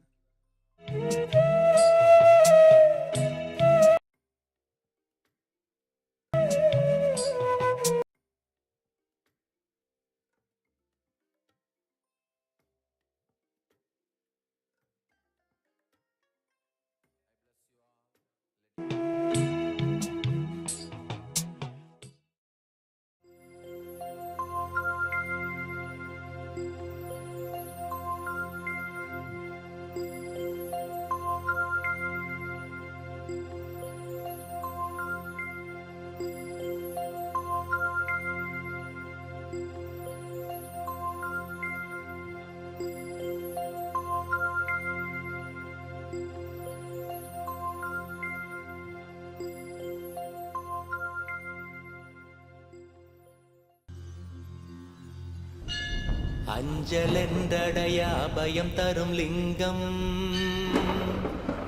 ஆனந்த நித்யன் தந்த ஆனந்தலிங்கம்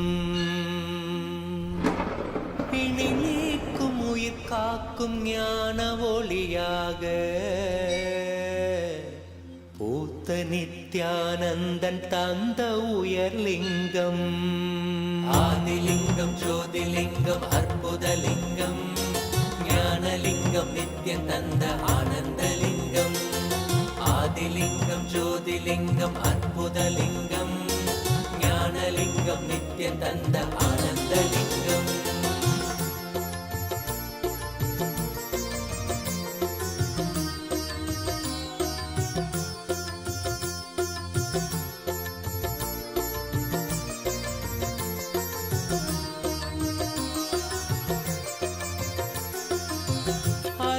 பதிதனிலே மலைவல வழிதனிலே அருமையாய் அமர்ந்த நித்ய ஆனந்தலிங்கம் அருணயம் பதிதனிலே மலைவல வழிதனிலே அருமையாய் அமர்ந்த நித்ய ஆனந்தலிங்கம் கருதிடும் அடியவரின் மலையெனும் துயர்களையே கடுகன உடைக்கும் நித்ய ஆனந்தலிங்கம் கருதிடும் அடியவரின் மலையெனும் துயர்களையே கடுகன உடைக்கும் நித்ய ஆனந்தலிங்கம் கவலைகள் விடி உறவே அவலங்கள் பொடிப்படவே கருணையின் அருளழகாய் ஆனந்தலிங்கம் கவலைகள் விடி உறவே அவலங்கள் பொடிப்படவே கருணையின் அருளழகாய் ஆனந்தலிங்கம் சுயமதை உணர்த்திடவே சுகமதில் நிலை பெறவே தவநிலை குயத்தும் நித்ய ஆனந்தலிங்கம் சுயமதை உணர்த்திடவே சுகமதில் நிலை பெறவே தவநிலை குயர்த்தும் நித்ய ஆனந்தலிங்கம் தவநிலை குயர்த்தும் நித்ய ஆனந்தலிங்கம் ஆதிலிங்கம் ஜோதிலிங்கம் அற்புதலிங்கம் ஞானலிங்கம் நித்யம் தந்த ஆனந்தலிங்கம் ஆதிலிங்கம் ஜோதிலிங்கம் அற்புதலிங்கம் ஞானலிங்கம் நித்யம் தந்த ஆனந்தலிங்கம்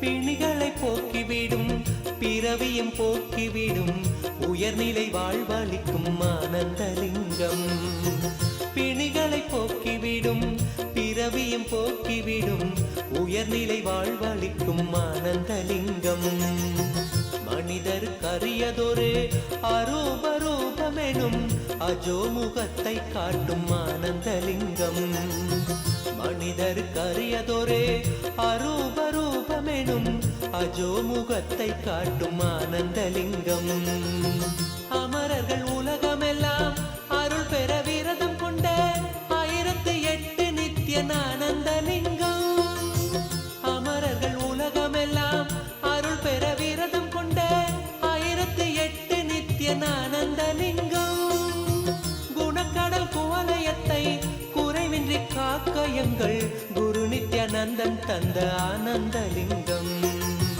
குணக்கடல் குவலயத்தை குறைவின்றி காக்கயங்கள் குரு நித்யானந்தன் தந்த ஆனந்தலிங்கம் குரு நித்யானந்தன் தந்த ஆனந்தலிங்கம் ஆதிலிங்கம் ஜோதிலிங்கம் அற்புதலிங்கம் ஞானலிங்கம் நித்யம் தந்த ஆனந்தலிங்கம் நித்ய நித்யேஸ்வர நித்ய நித்யேஸ்வர நித்ய நித்யேஸ்வர பாலய மாம் நித்ய நித்யேஸ்வர நித்ய நித்யேஸ்வர ஆனந்தேஸ்வர பாலய மாம் நித்ய நித்யேஸ்வர நித்ய நித்யேஸ்வர நித்ய நித்யேஸ்வர பாலய மாம் நித்ய நித்யேஸ்வர நித்ய நித்யேஸ்வர ஆனந்தேஸ்வர பாலய மாம் அருணாச்சல சிவ சரணம் சரணம் அருணாச்சல சிவ சரணம் சரணம் நித்ய நித்யேஸ்வர நித்ய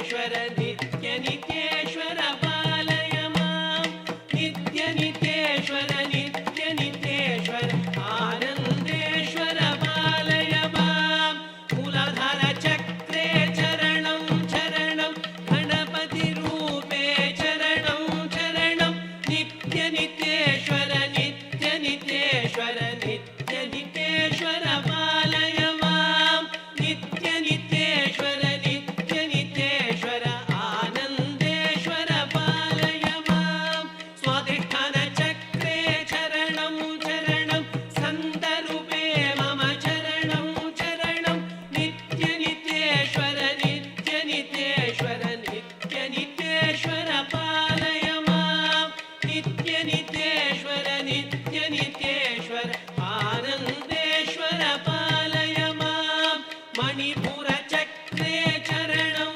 चरणं सूर्यरूपे मम चरणं चरणं नित्यनित्येश्वर नित्यनित्येश्वर नित्यनित्येश्वर पालय मां नित्यनित्येश्वर नित्यनित्येश्वर आनन्देश्वर पालय माम् अनाहतचक्रे चरणं चरणं विष्णुरूपे मम चरणं चरणं नित्यनित्येश्वर नित्यनित्येश्वर नित्यनित्येश्वर पालय मां नित्यनित्येश्वर नित्यनित्येश्वर आनन्देश्वर पालय मां विशुद्धिचक्रे चरणं चरणं शक्तिरूपे मम चरणं चरणं नित्यनित्येश्वर नित्यनित्येश्वर नित्यनित्येश्वर पालय मां नित्यनित्येश्वर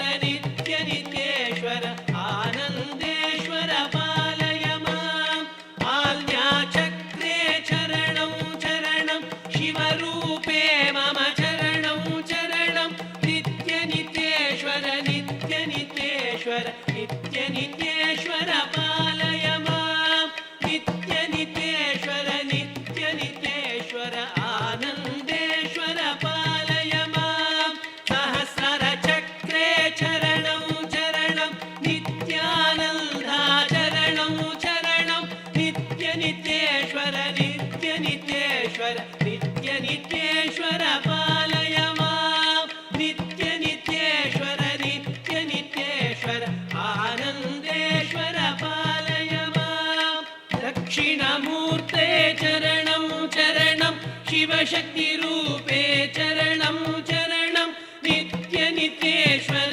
नित्यनित्येश्वर नित्यनित्येश्वर पालय मां नित्यनित्येश्वर नित्यनित्येश्वर आनन्देश्वर पालय मां बिडदि निवासा चरणं चरणं त्रिशूलधारी चरणं चरणं नित्यनित्येश्वर नित्यनित्येश्वर नित्यनित्येश्वर पालय मां नित्यनित्येश्वर नित्यनित्येश्वर आनन्देश्वर पालय मां नित्यानन्दा चरणं चरणं नित्यानन्दा चरणं चरणं नित्यानन्दा नित्यानन्दा नित्यानन्दा चरणं चरणं नित्यनित्येश्वर नित्यनित्येश्वर नित्यनित्येश्वर पालय मां नित्यनित्येश्वर नित्यनित्येश्वर आनन्देश्वर पालय मां नित्यनित्येश्वर नित्यनित्येश्वर नित्यनित्येश्वर पालय मां नित्यनित्येश्वर नित्यनित्येश्वर आनन्देश्वर पालय मां नित्यानन्देश्वर पालय मां नित्यानन्देश्वर पालय माम्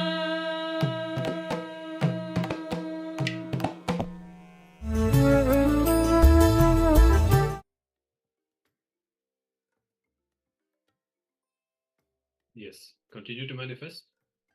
And as we said, be in the space of oneness with Swamiji and be active, even though you're sitting and just entangling with Swamiji, the intensity with which you are holding the space and holding the visualization. As I said, remember that the power is already manifesting. It's not that only when you see the teleportation happening, then the power manifests. Swamiji is expressing for you right now. You just need to manifest more power, intensify this power manifestation. And if any of you are already witnessing teleportation of some particles, objects, or anything, please let us know. And yes, let's spend a few more minutes and let's decide to have a breakthrough with this power manifestation.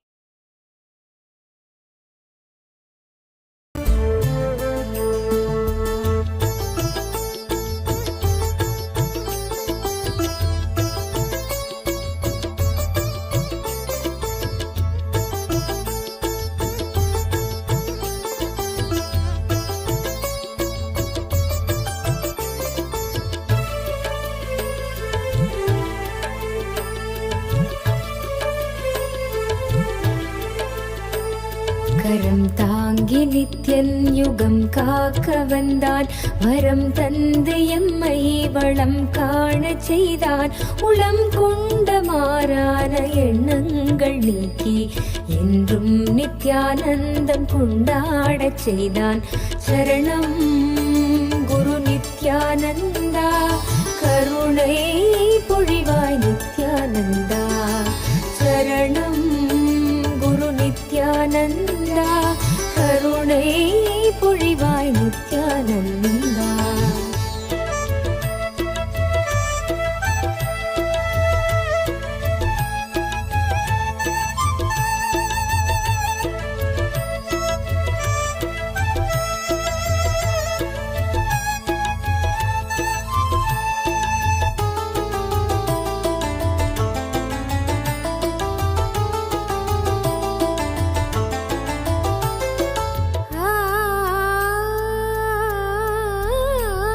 மலர்விக்கும் மாற்றங்கள் எந்நாளும் வாழ்வில் செயலாக்கும் சீற்றம் எனும் சக்தி தன்னை மகிழ்வோடு நித்யன் விதை செய்து ஏற்றும் உயர் வாழ்வுதான் கல்பதரு தரிசன நேரம்.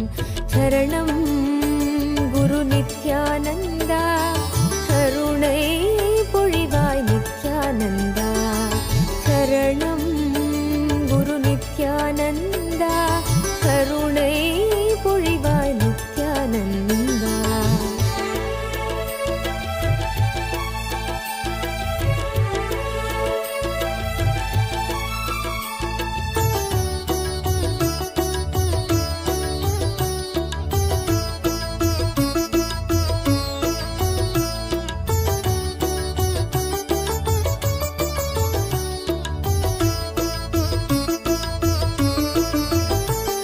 யுகம் தோறும் மாறாதவை யாவையும் நாம் உணர்வாலே ஏற்கும் உயர் புத்தி தந்து. யுகம் தோறும் மாறாதவை யாவையும் நாம் உணர்வாலே ஏற்கும் உயர் புத்தி தம்மை இனம் கண்டு கொண்டு இறை வாழ்வு காணும். இனம் கண்டு கொண்டு இறை வாழ்வு காணும். நிறைவான காலம் கல்பதரு தரிசன நேரம். நிறைவான காலம் கல்பதரு தரிசன நேரம். சரணம் குரு நித்யானந்தா, கருணை பொழிவாய் நித்யானந்தா. சரணம் குரு நித்யானந்தா, கருணை பொழிவாய் Nithyananda.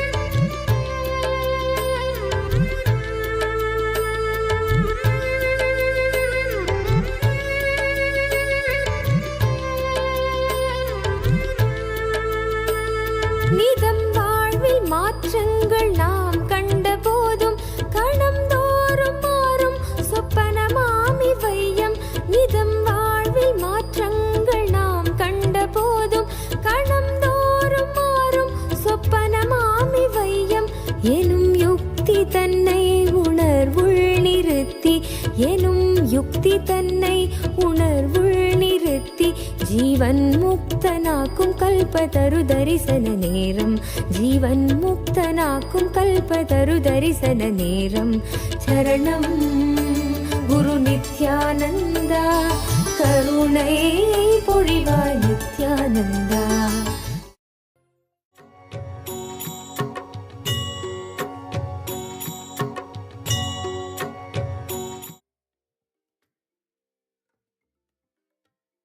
All right.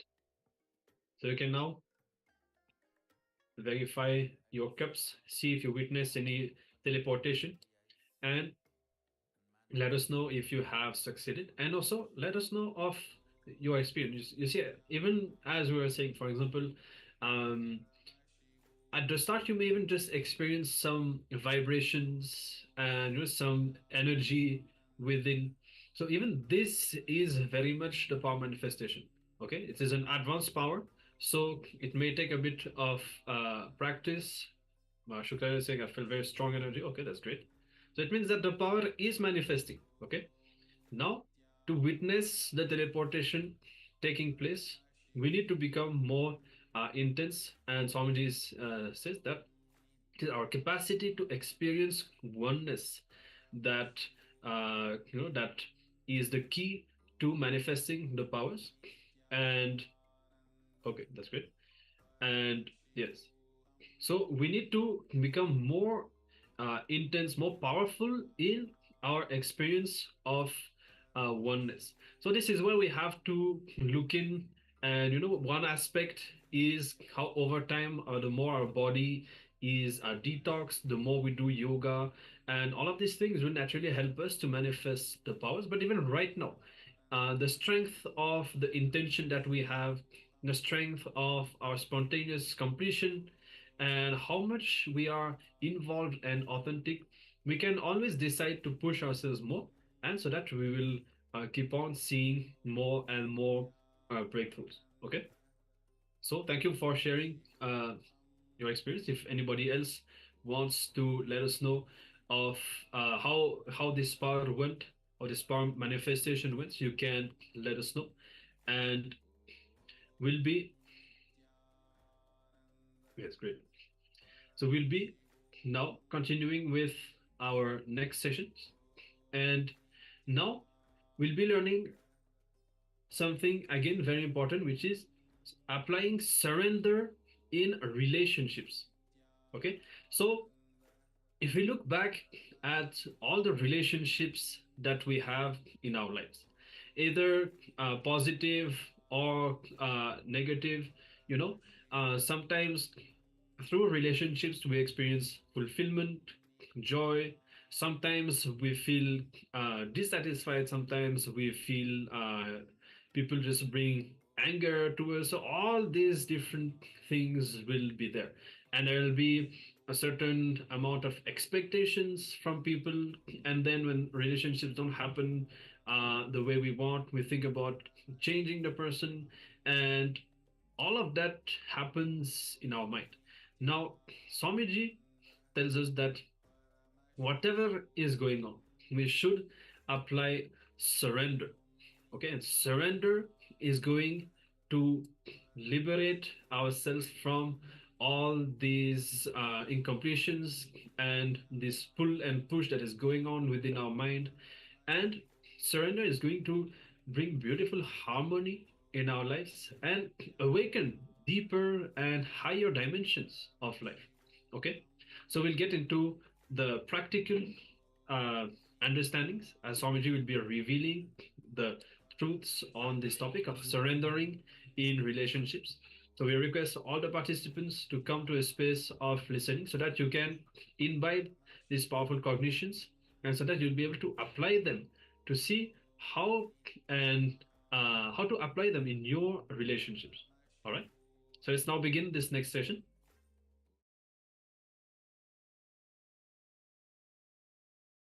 Here, first time Krishna is giving ultimate technique for quantum spirituality.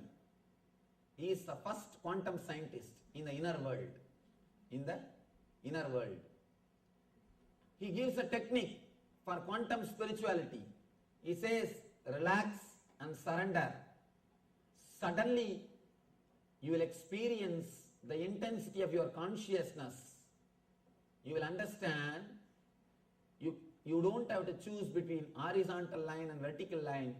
You can explode in all the 360 degree. You don't have to choose between this line and that line. You don't have to take choice. Please be very clear. Only when you experience the choicelessness. When I say choicelessness, I don't mean you will not choose anything. You will choose everything. You will have everything. When I say surrender, I do not mean the dead surrender. I have seen so many people saying, Swamiji, I surrendered everything to God. I surrendered everything to divine.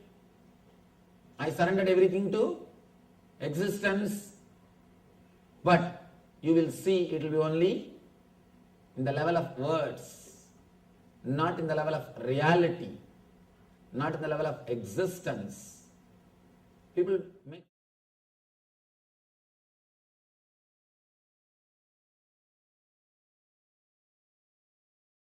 here, first time Krishna is giving ultimate technique for quantum spirituality.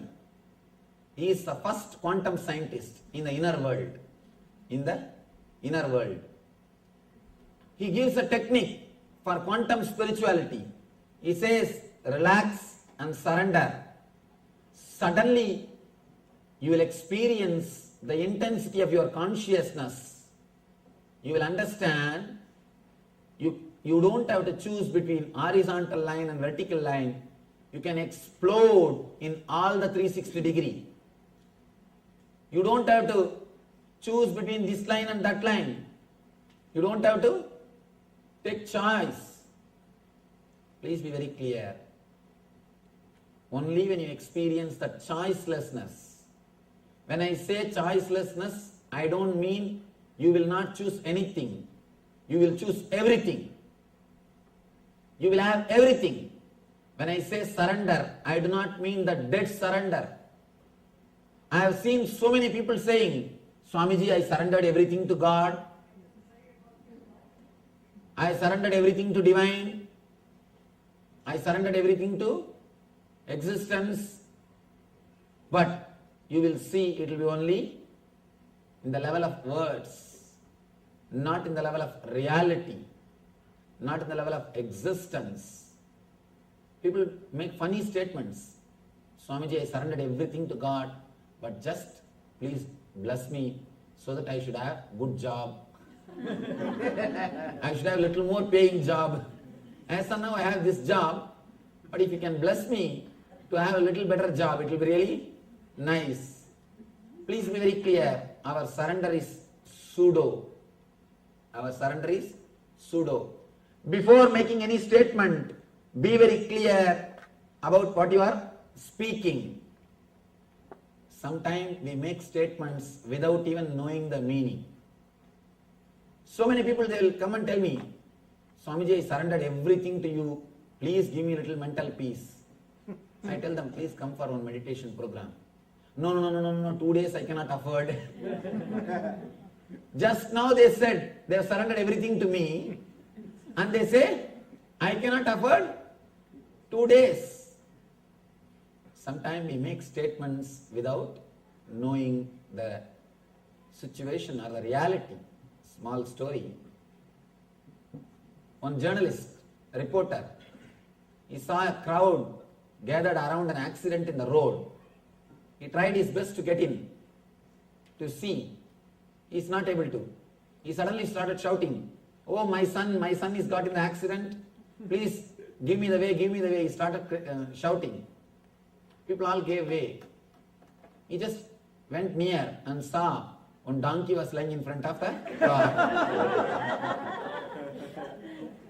There was a donkey in front of the car. Please be very clear. Before making any statement, know the situation. Without knowing, when you make statement, you are the person who is going to suffer. With the surrender also, we make statements without knowing the truth. With the real surrender, you don't exclude anything, you include everything.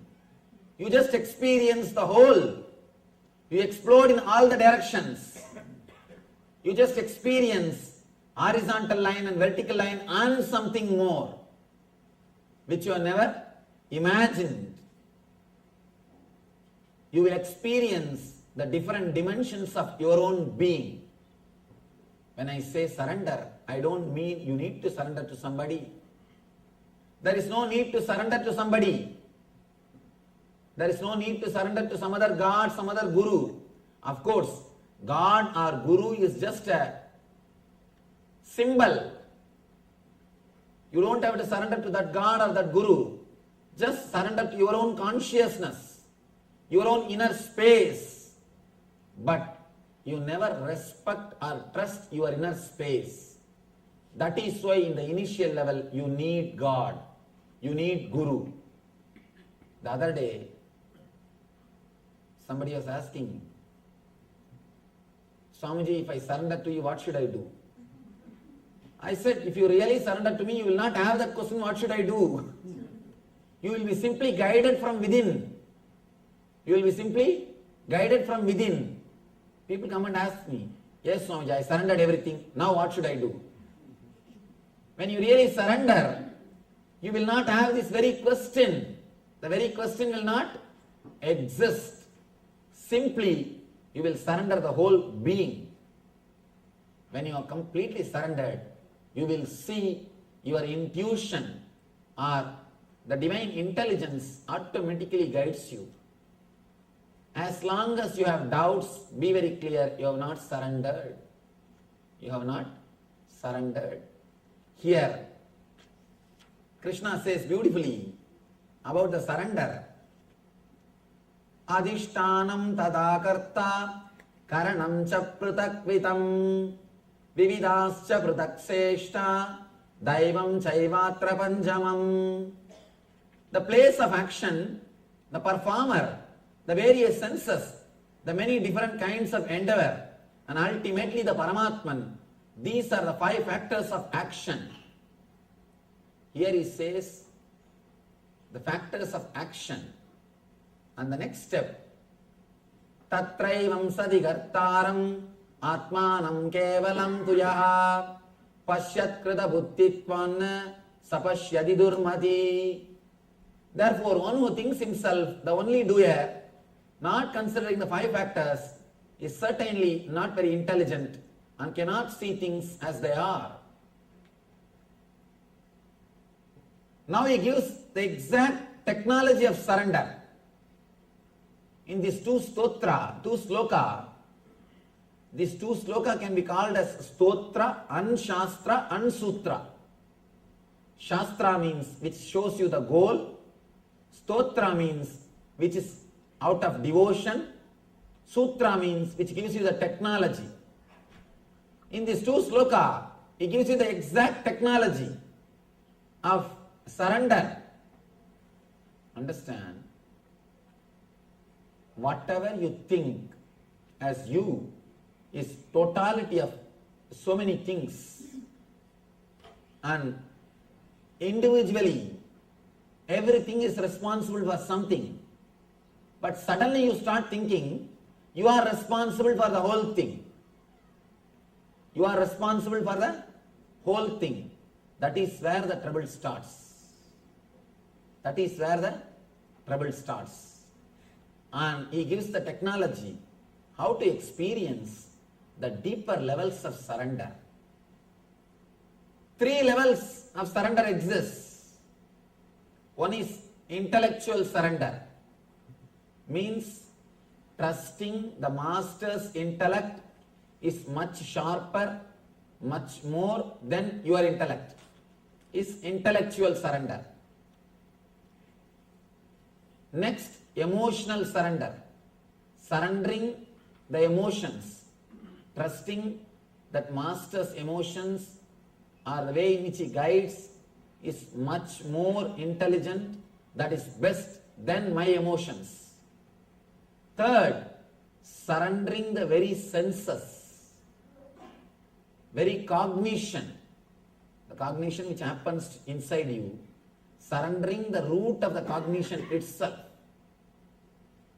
Here, surrendering the intellect is very easy because it continuously tortures you. After some years, you are suffered enough with the intellect.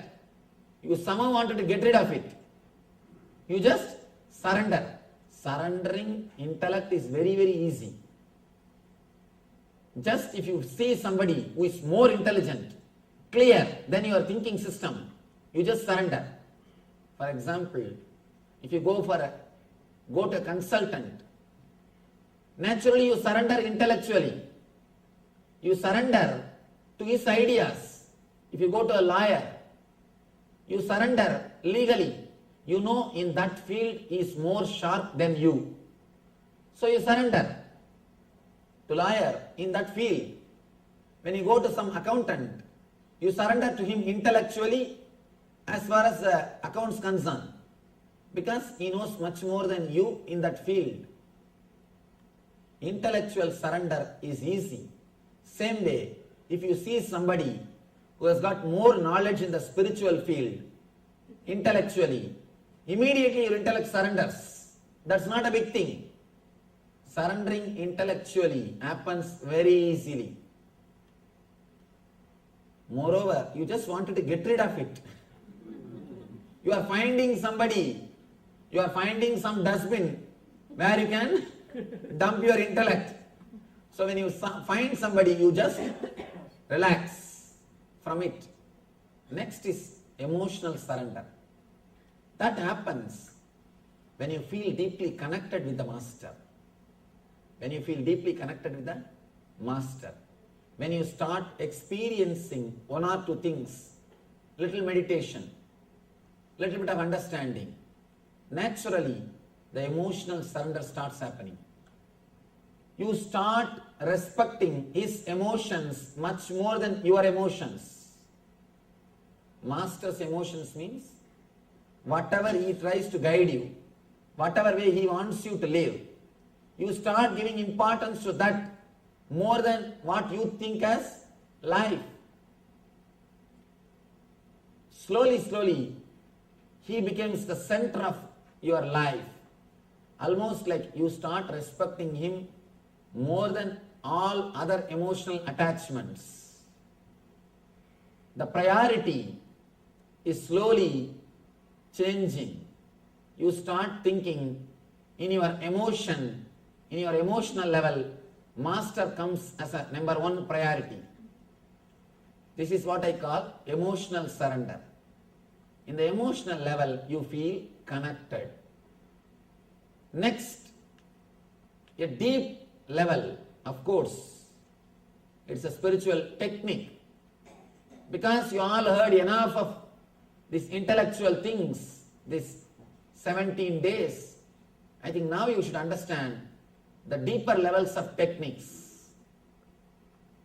Surrender of senses means even your senses will listen to what he says. One disciple asked the Rishi, Vedic Rishi, why should I surrender? What is the need? Master asked, as far as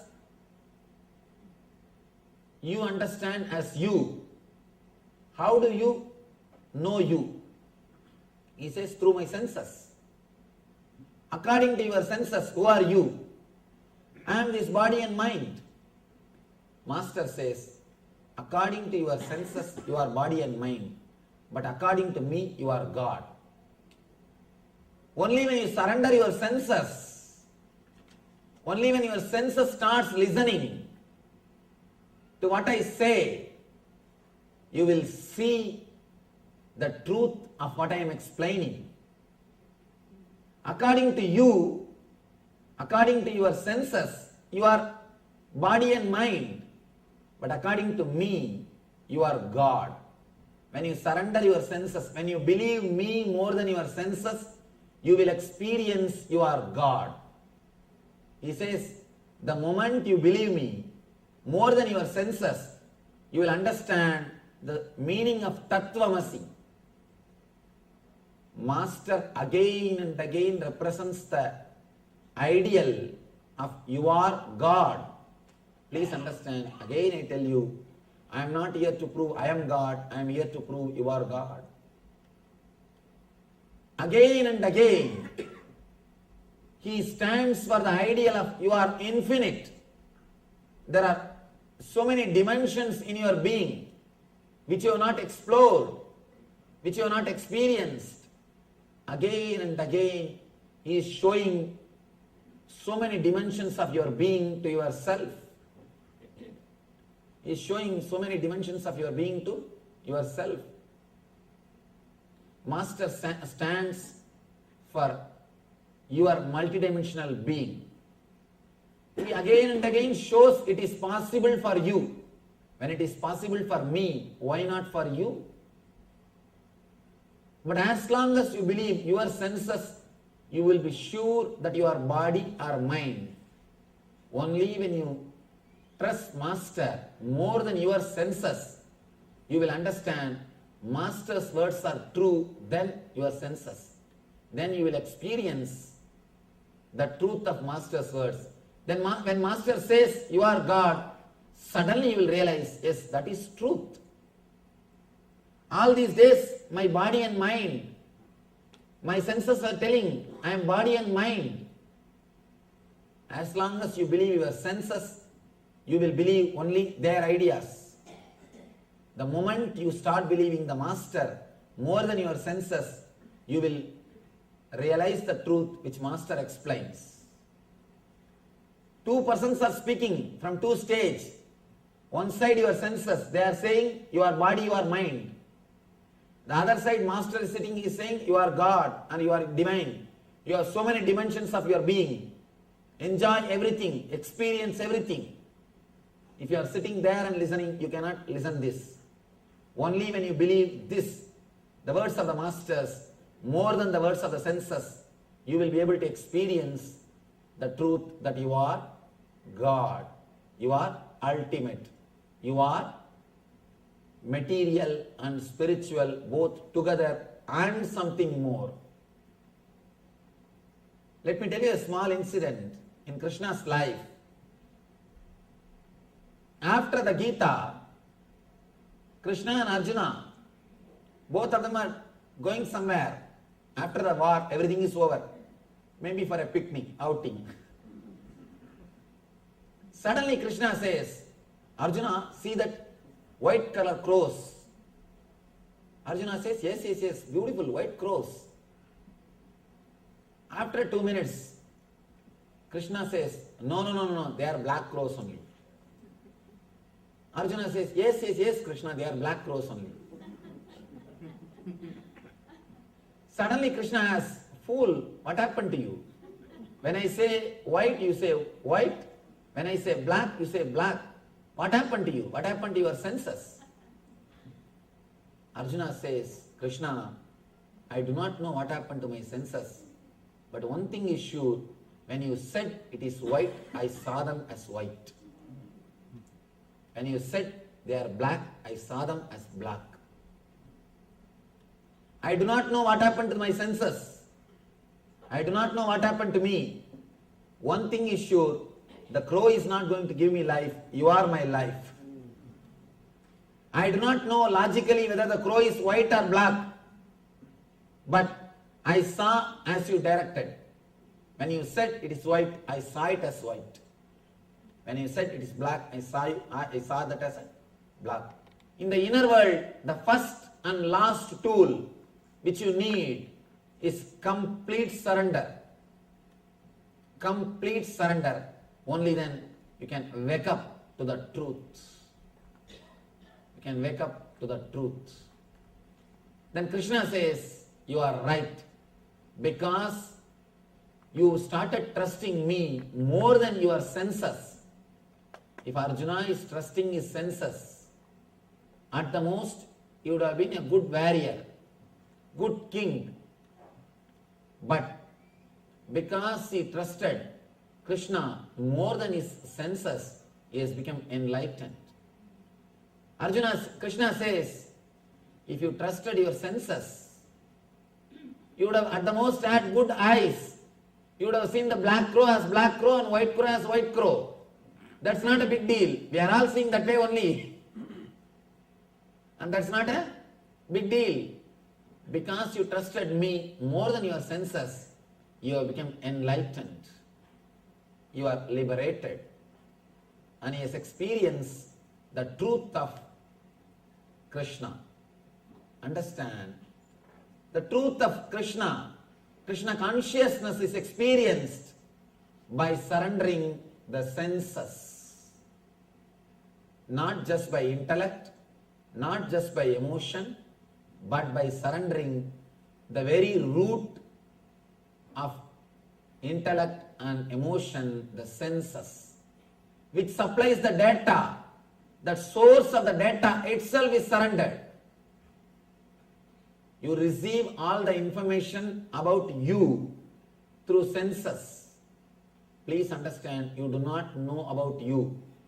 You respect yourself only by the data which you collected through the senses. If somebody says you are beautiful, you enter, you put the entry in your book, I am beautiful by so and so. If somebody says you are intelligent, then you put that entry, I am intelligent by so and so. If somebody says you are tall, dark and handsome, you put that tall, dark and handsome by so and so. If somebody says you are dumb, then you put I am dumb by so and so. The end of the day, you put all the things together and see the report, survey. You just see the survey report. Then you come to the conclusion, 72% of the people say I am intelligent. And next 20% they say I am dumb. There are few remaining people who don't want to say any words, who is not interested in any opinion. So understand whether you remember, whether you understand this way or that way. The end of the day, you see the survey report and you decide the gist of the report is you. When 70% people say, I think 70% may not be fools, I must be intelligent. You come to the conclusion about you only by others' opinions. Whole day you are in signature campaign. Continuously you are taking survey. You go around, please tell me something about me. Please tell something about me. You are continuously doing the signature campaign. Here Krishna says, surrender the very senses, which gives you an idea about what you are. When you surrender the very root, which gives you an idea about who you are, you will naturally experience you are neither body nor mind as you are suggested or advised, made to believe by the society. As long as you believe the senses, you will be believing your body and mind. Only when you believe the Master's words, when you trust the Master's words more than your senses, you realize the truth that you are divine. One side, all your senses are sitting and telling you you are body and mind. The other side, Master is telling you you are divine and you are in bliss. You are consciousness beyond body and mind. Now it is up to us what we are going to choose. If you believe the senses, you can't believe the Master. If you believe the Master, you can't believe the senses. Whether you are surrendered to your senses or surrendered to the Master will be decided based on your way of life. It is up to you to surrender to the Master or surrender to the senses. Here Krishna says, only when you understand all three levels of surrender. Surrendering in the level of intellect, surrendering in the level of emotions, surrendering in the level of senses. Only when you experience all three, the ultimate experience of surrender happens to you. I tell you, the very surrender itself is enlightenment. Don't think after surrender enlightenment will be issued to you. No. Don't think you will surrender, then you will get a paycheck through courier. Enlightened, you are enlightened. No. The very surrender, that very moment you experience the truth. You experience the truth. Understand? We usually play with the words. Again and again, we play with the words. Whenever you play with the words, at least let you be aware you are playing with the words. I have seen people going and telling, Swamiji, I have surrendered to Krishna my whole life. I have surrendered to Venkateshwara. My whole life I surrendered to Shiva. Please bless me that my life should be happy. Understand, if you are really surrendered, you will never even ask that my life should be happy. And people come and ask me, I have surrendered to Venkateshwara, I surrendered to Krishna, should I do meditation camp, Swamiji? Please be very clear. If you are really surrendered, you don't need meditation camp. But as long as you have doubt, should I do the meditation camp or not, you need. If you have the idea that should I do or not, be very clear, surrender has not still happened. The moment you surrender, you disappear. There is a beautiful verse in Tamil. Let me explain the idea, then I will quote the verse. When you surrender I and mind to the divine, when you give I and mind to the existence, the Parashakti existence, he gives his I and mind to you. Both bank accounts merge, becomes one and the same, it becomes joint account. You have nothing to lose. Ordinarily, as long as you think the body and mind and being is yours, Sariram Rogamayam, Manam Sogamayam. Sariram Rogamayam, body is filled with diseases. Manas Sogamayam, mind is continuously depressed.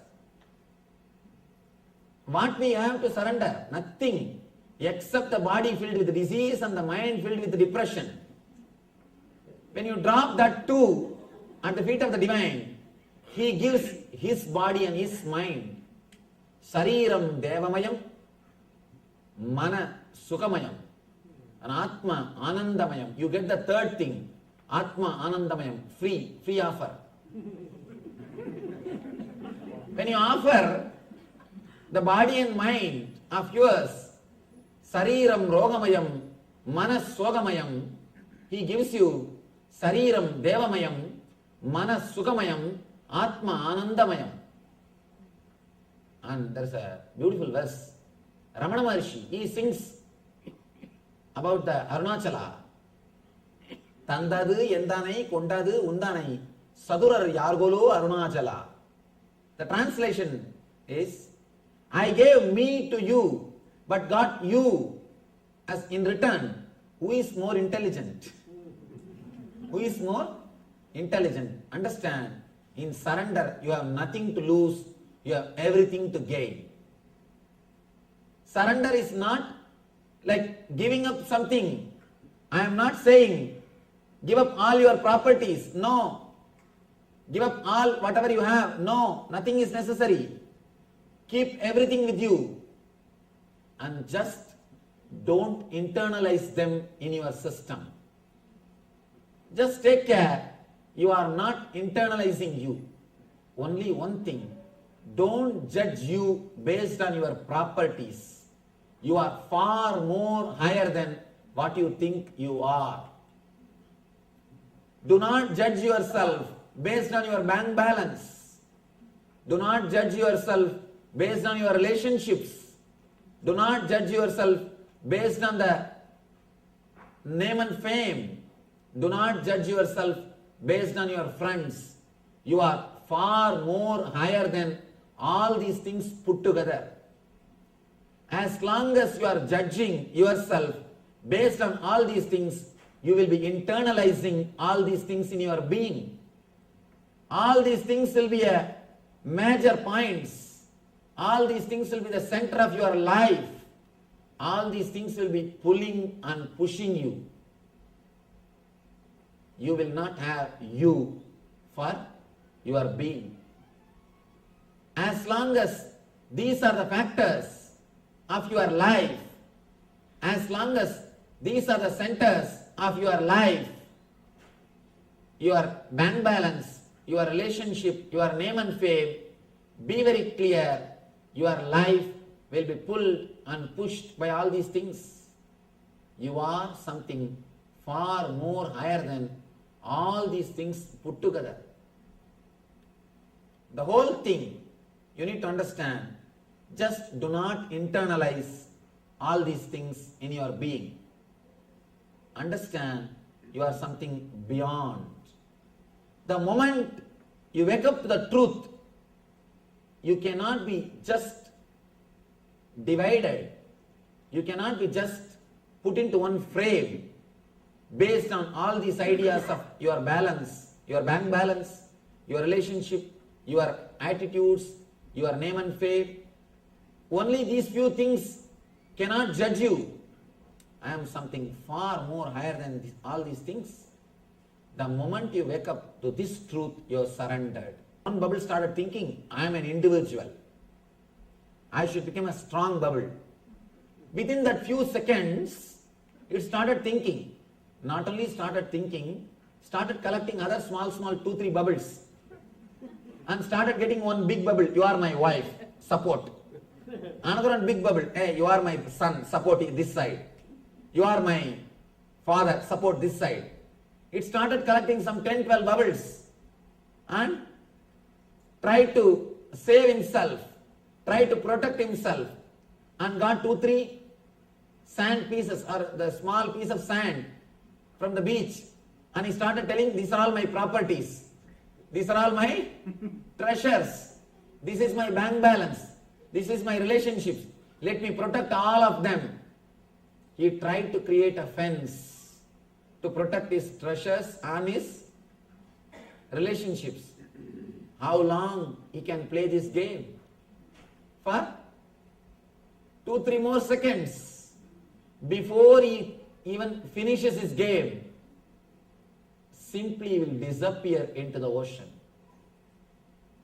When he was created, or when he existed, when he has disappeared, all the 3 moments, he is not away from the ocean. Even though he claims himself being away from the ocean, even though he thinks he is an individual, even though he says, I have all this bank balance, I have all this relationship, I have so many people around me, I have so many things around me. Understand, the whole thing will disappear in 1 second into the ocean back. Same way, in this universal consciousness, you just exist, or you think you exist as an individual being for a few seconds. In that few seconds, you catch somebody as father, mother, son, brother, and you catch all of them, and you feel safe, and you catch little bank balance, and you feel secured. And in the end, because of all these things, from all their opinions, you collect an idea about you, and you think you are that bubble. You play the game, suddenly the whole thing disappears. Please understand, before your game started, while you are playing the game, and after you end the game, whether you understand or not, realize it or not, experience or not, you are God. You belong to ocean. You are existence. Even though you think you are an individual self, even though you play the game and you start legally registering, these 2 bubbles are married, and This 2 square feet is my land. You go to Registrar Babel, who is sitting there for 2-3 more years extra. And there's a big Babel. He claims, I am the ruler of this country. This area, anybody wants to register their land, they have to come to me. And among the Babels, there is an understanding. You will not hit me directly. I will not hit you directly. You will not take away my Babel. I will not take away your Babel. You have some understanding. The whole drama goes on. Whole thing is going on. Suddenly in single Shana, in one moment, the whole thing is back again into the ocean. When I say surrender, just wake up to the truth. You are in ocean. When you are born, when you think your individual self, or after enlightenment, in all these 3 times, you are in the ocean. Just wake up to this truth. That is what I call surrender. Waking up to the ultimate truth is what I call surrender. Surrender the small ideas which you have about yourself and wake up to the reality of yourself. Then automatically what Krishna says as surrender will happen in your inner space, in your inner consciousness. Otherwise, we will be playing with the word surrender. We can use big words. We always use big words when we define ourselves. When we define ourselves. But we don't even understand that we are beyond all this description.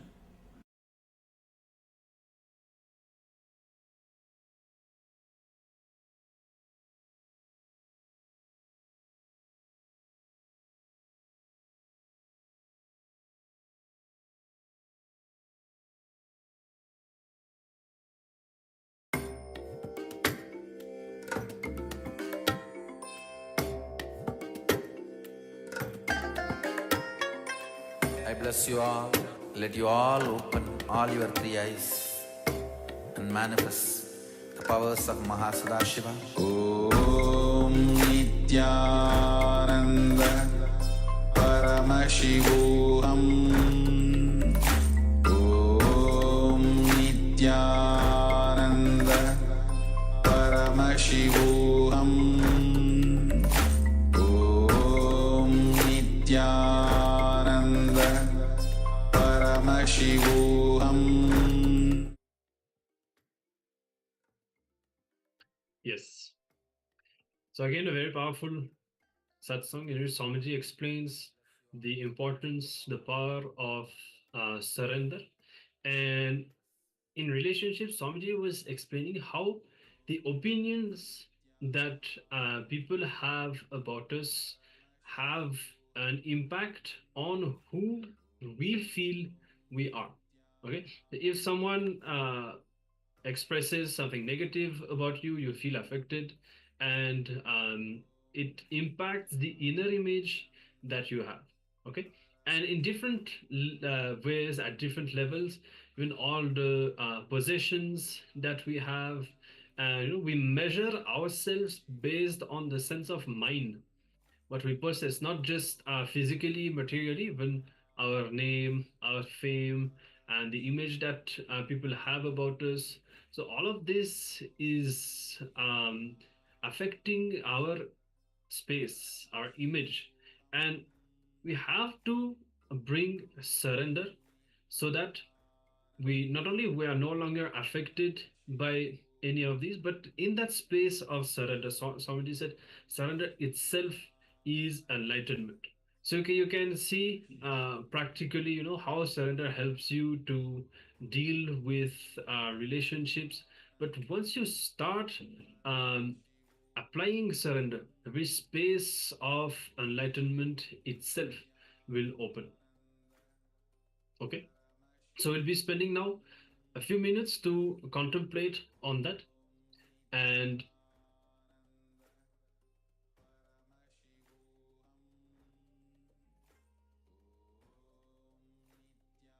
okay, so we'll be spending a few minutes to contemplate and look in. in which aspects of our lives we experience that continuous pull that Swamiji was describing. See, for any aspect of our lives, we should be handling it from the space of completion without any attachment. It should not have any impact on our image or our space. Okay. Otherwise, it's like the moment we what happens the moment we lose it. So let's say that we had a good image and suddenly it changes. People have a bad image about us, or if we measured ourselves based on our wealth, possession, and then if we lose it, then we will collapse inside. We will feel that who we are itself has is crumbling. Okay, so we should establish ourselves in this space of surrender when nothing can touch our inner space, and we just remember ourselves as Paramashiva and just being in a space of enlightenment in surrender about everything.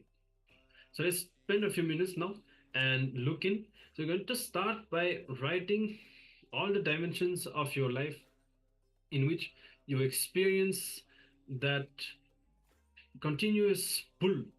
Yeah, and how your inner space is being dragged, is being shaken. And then we'll apply this specifically to relationships. Okay, because that was the okay, so the main theme that we want to be looking into now, how it applies to relationships, how every person in your life has the words that they use, the image that they have about you, have an impact on you. And unless you allow that impact to be there inside, actually it's not necessary that all these things should have an impact on you. So this is where surrender comes in, when you decide to just drop everything. Okay, so look in, start penning down for each aspect of your life and then apply to relationships. And then when you see that you have the continuous let's say you have a continuous worry about your social image, let's say in your circle of friends, for example, they have a certain image about you, and it's continuously going on, continuously worry that you have to sustain the image that you have about them. Then see how it's affecting your inner space, how it creates stress inside you. And even when you're alone at home, you'll be thinking about it. Then decide to surrender.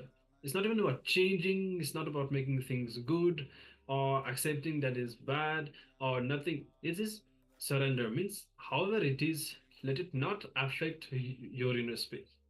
Okay, let's start penning down. If you have any questions or any doubts, you can let us know, and you can post a message in the Zoom chat, and we'll be responding and guide you through this exercise. Let's start.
Yes. So we also had a sharing from Giallo, and who shared about relationships with the parents. And yeah, see, now decide to apply surrender. As Swamiji explained, surrender is neither about accepting nor about withdrawing.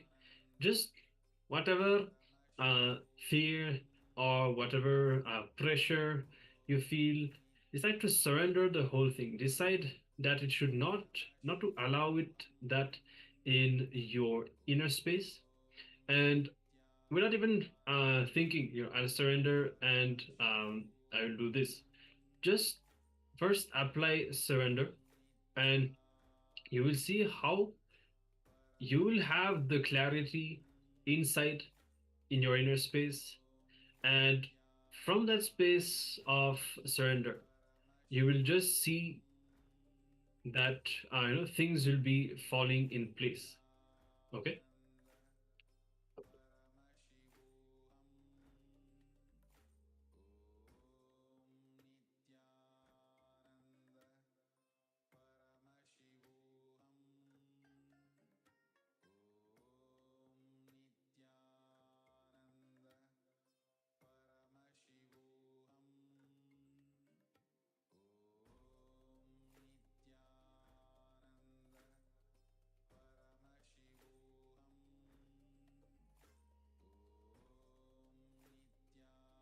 Yes, see, right now you will have the continuous pull and push between what you want to do and what the parents want to do.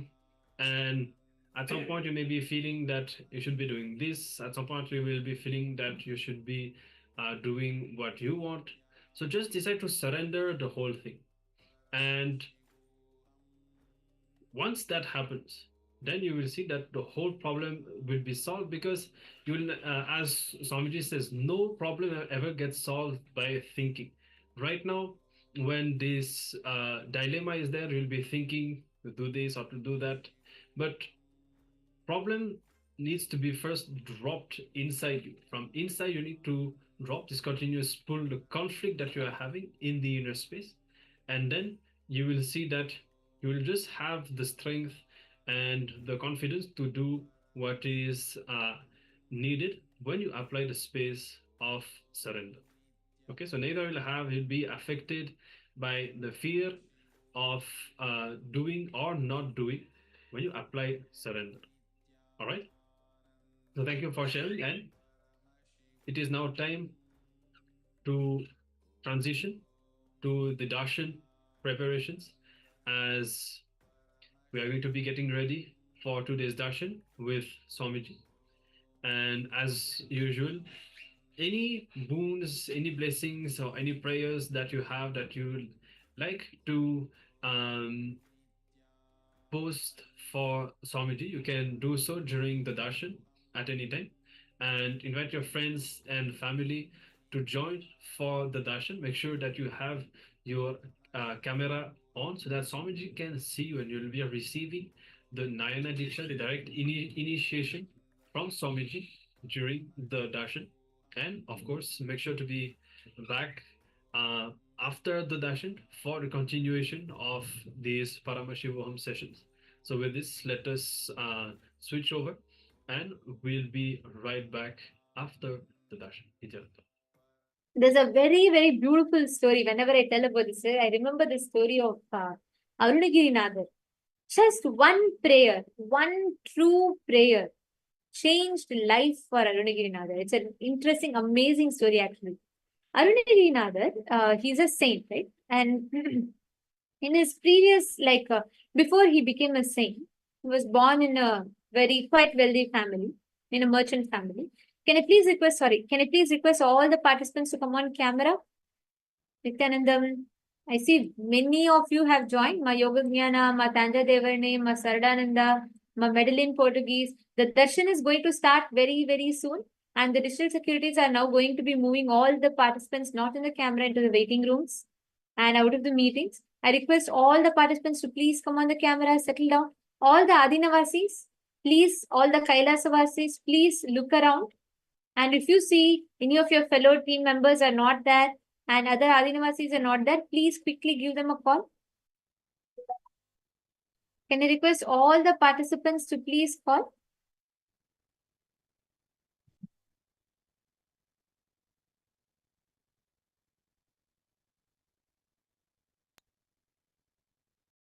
See, today's one darshan is going to be very, very, very powerfully healing you in not just your body, your mind, but for the being itself. Because today you're going to receive the boon of the ultimate, understand, the best, sweetest, ultimate relationship a being can have.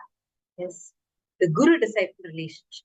And today Swamiji is going to be blessing us with that powerful relationship, with that powerful boon, where you can experience the Guru disciple relationship directly with Swamiji, receiving that boon of healing connection, the Guru Bhakti.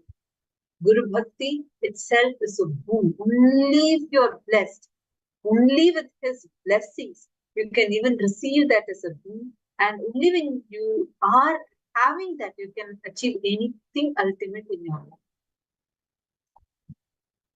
This is a powerful blessing that we have. And today, Swamiji is going to be coming live and blessing all of us. So make sure you are inviting everyone here. Take a few minutes to call your family, friends, Sangha members, whoever you're noticing are not here, take a few minutes and kindly call.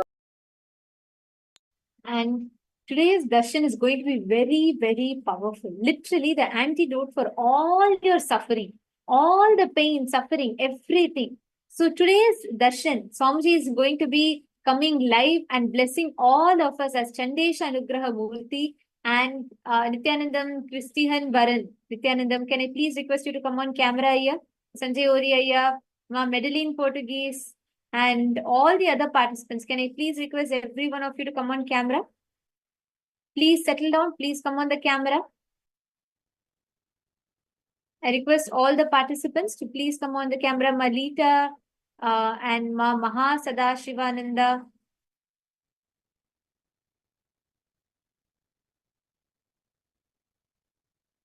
Okay, so I was just sharing with you all about how how prayer is so powerful. You can have any number of problems, any number. You could have been having a worst life, but just your one prayer, is powerful enough to change it all. This is story of Arunagirinathar, right? So he's born into a very rich merchant, wealthy family, right? And it's him and his sister. And his sister does all the work, saves the money and everything. And unfortunately, from a very young age, Arunagirinathar is born and brought up as a addict of, like, he's a womanizer.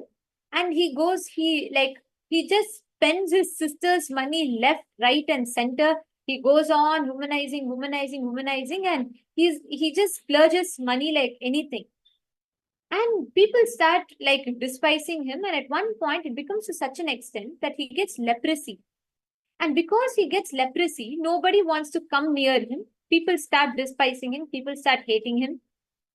Nobody wants to come near him, and he is not able to womanize anymore.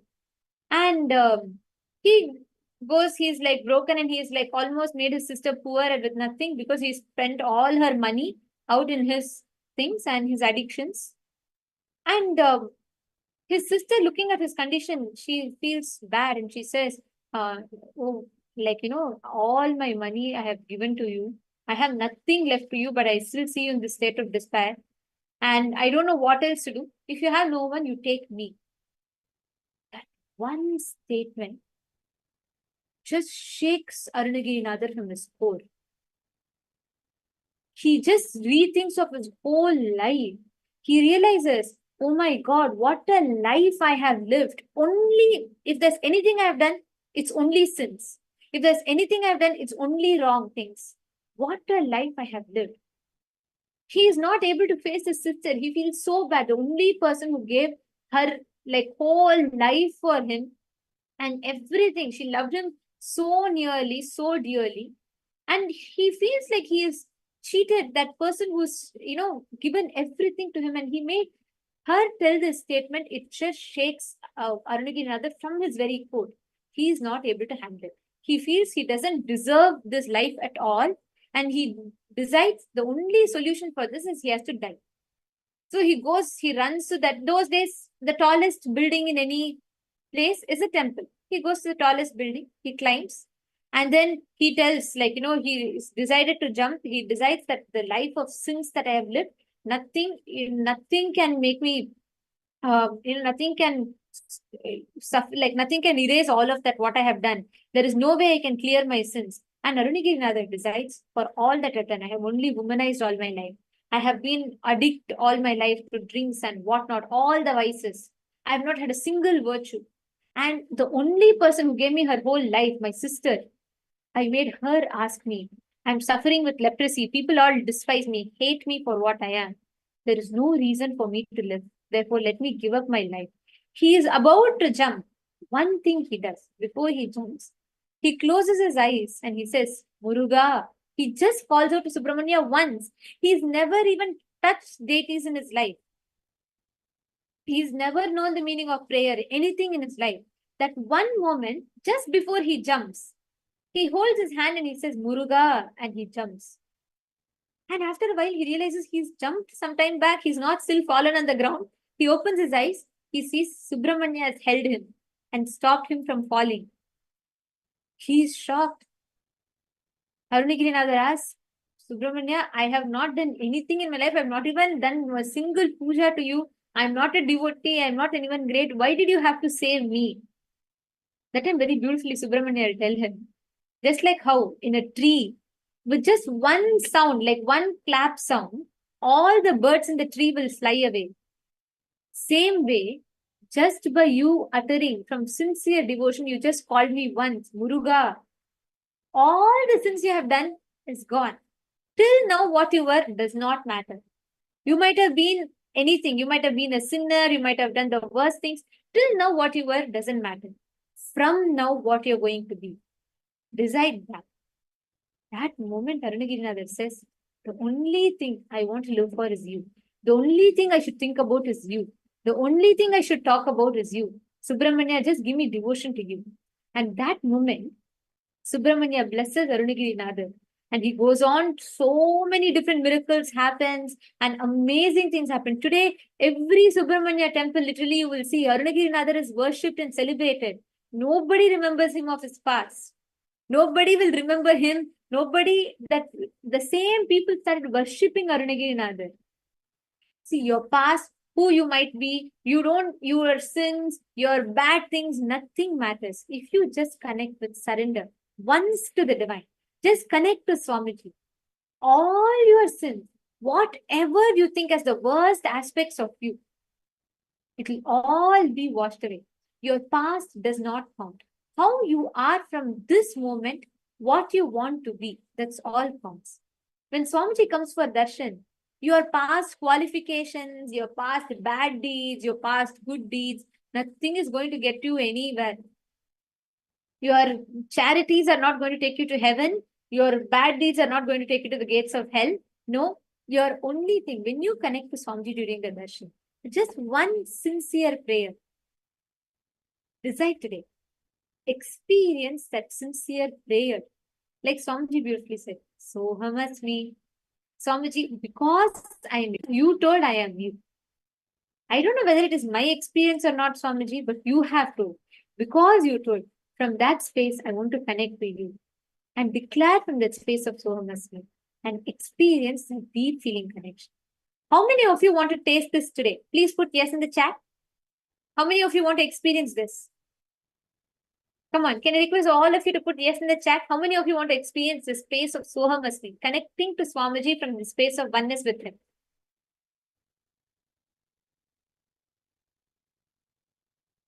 Yes, I see all yes coming.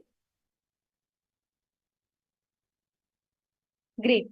Today's darshan, sit with this space. Sit with this declaration to manifest the space of oneness. And every one of you will see. So today's initiation is so one of the most beautiful initiations. Swamiji is going to be initiating all of us to experience Sharanagati, to experience that surrender, the deep surrender in us, and to connect with Swamiji in that space. Christian Ayya is saying yes, beautiful Ayya, and Christian Baranaya, today sit during the darshan. Connect to Swamiji intensely and decide, you just make the declaration, Swamiji, whether I know or not, whether I have experienced Sohamasmi or not, because you have told, I want to declare and connect to you from that space. Please bestow me with that oneness. And you don't need any qualifications. You don't need to know great scriptures or anything. Swamiji, just out of his deep love, he will just shower you with experience. See, understand, even in your very area, that you need to have this feeling connection. You want to experience this one. This itself, you're having only because of Swamiji's grace. Because Swamiji chose you. He chose you. That is why you are even here today to receive him, to receive his darshan. Understand? So beautifully, Swamiji says, I know you even before you know me. I love you even before you love me. Understand? It is Swamiji's love.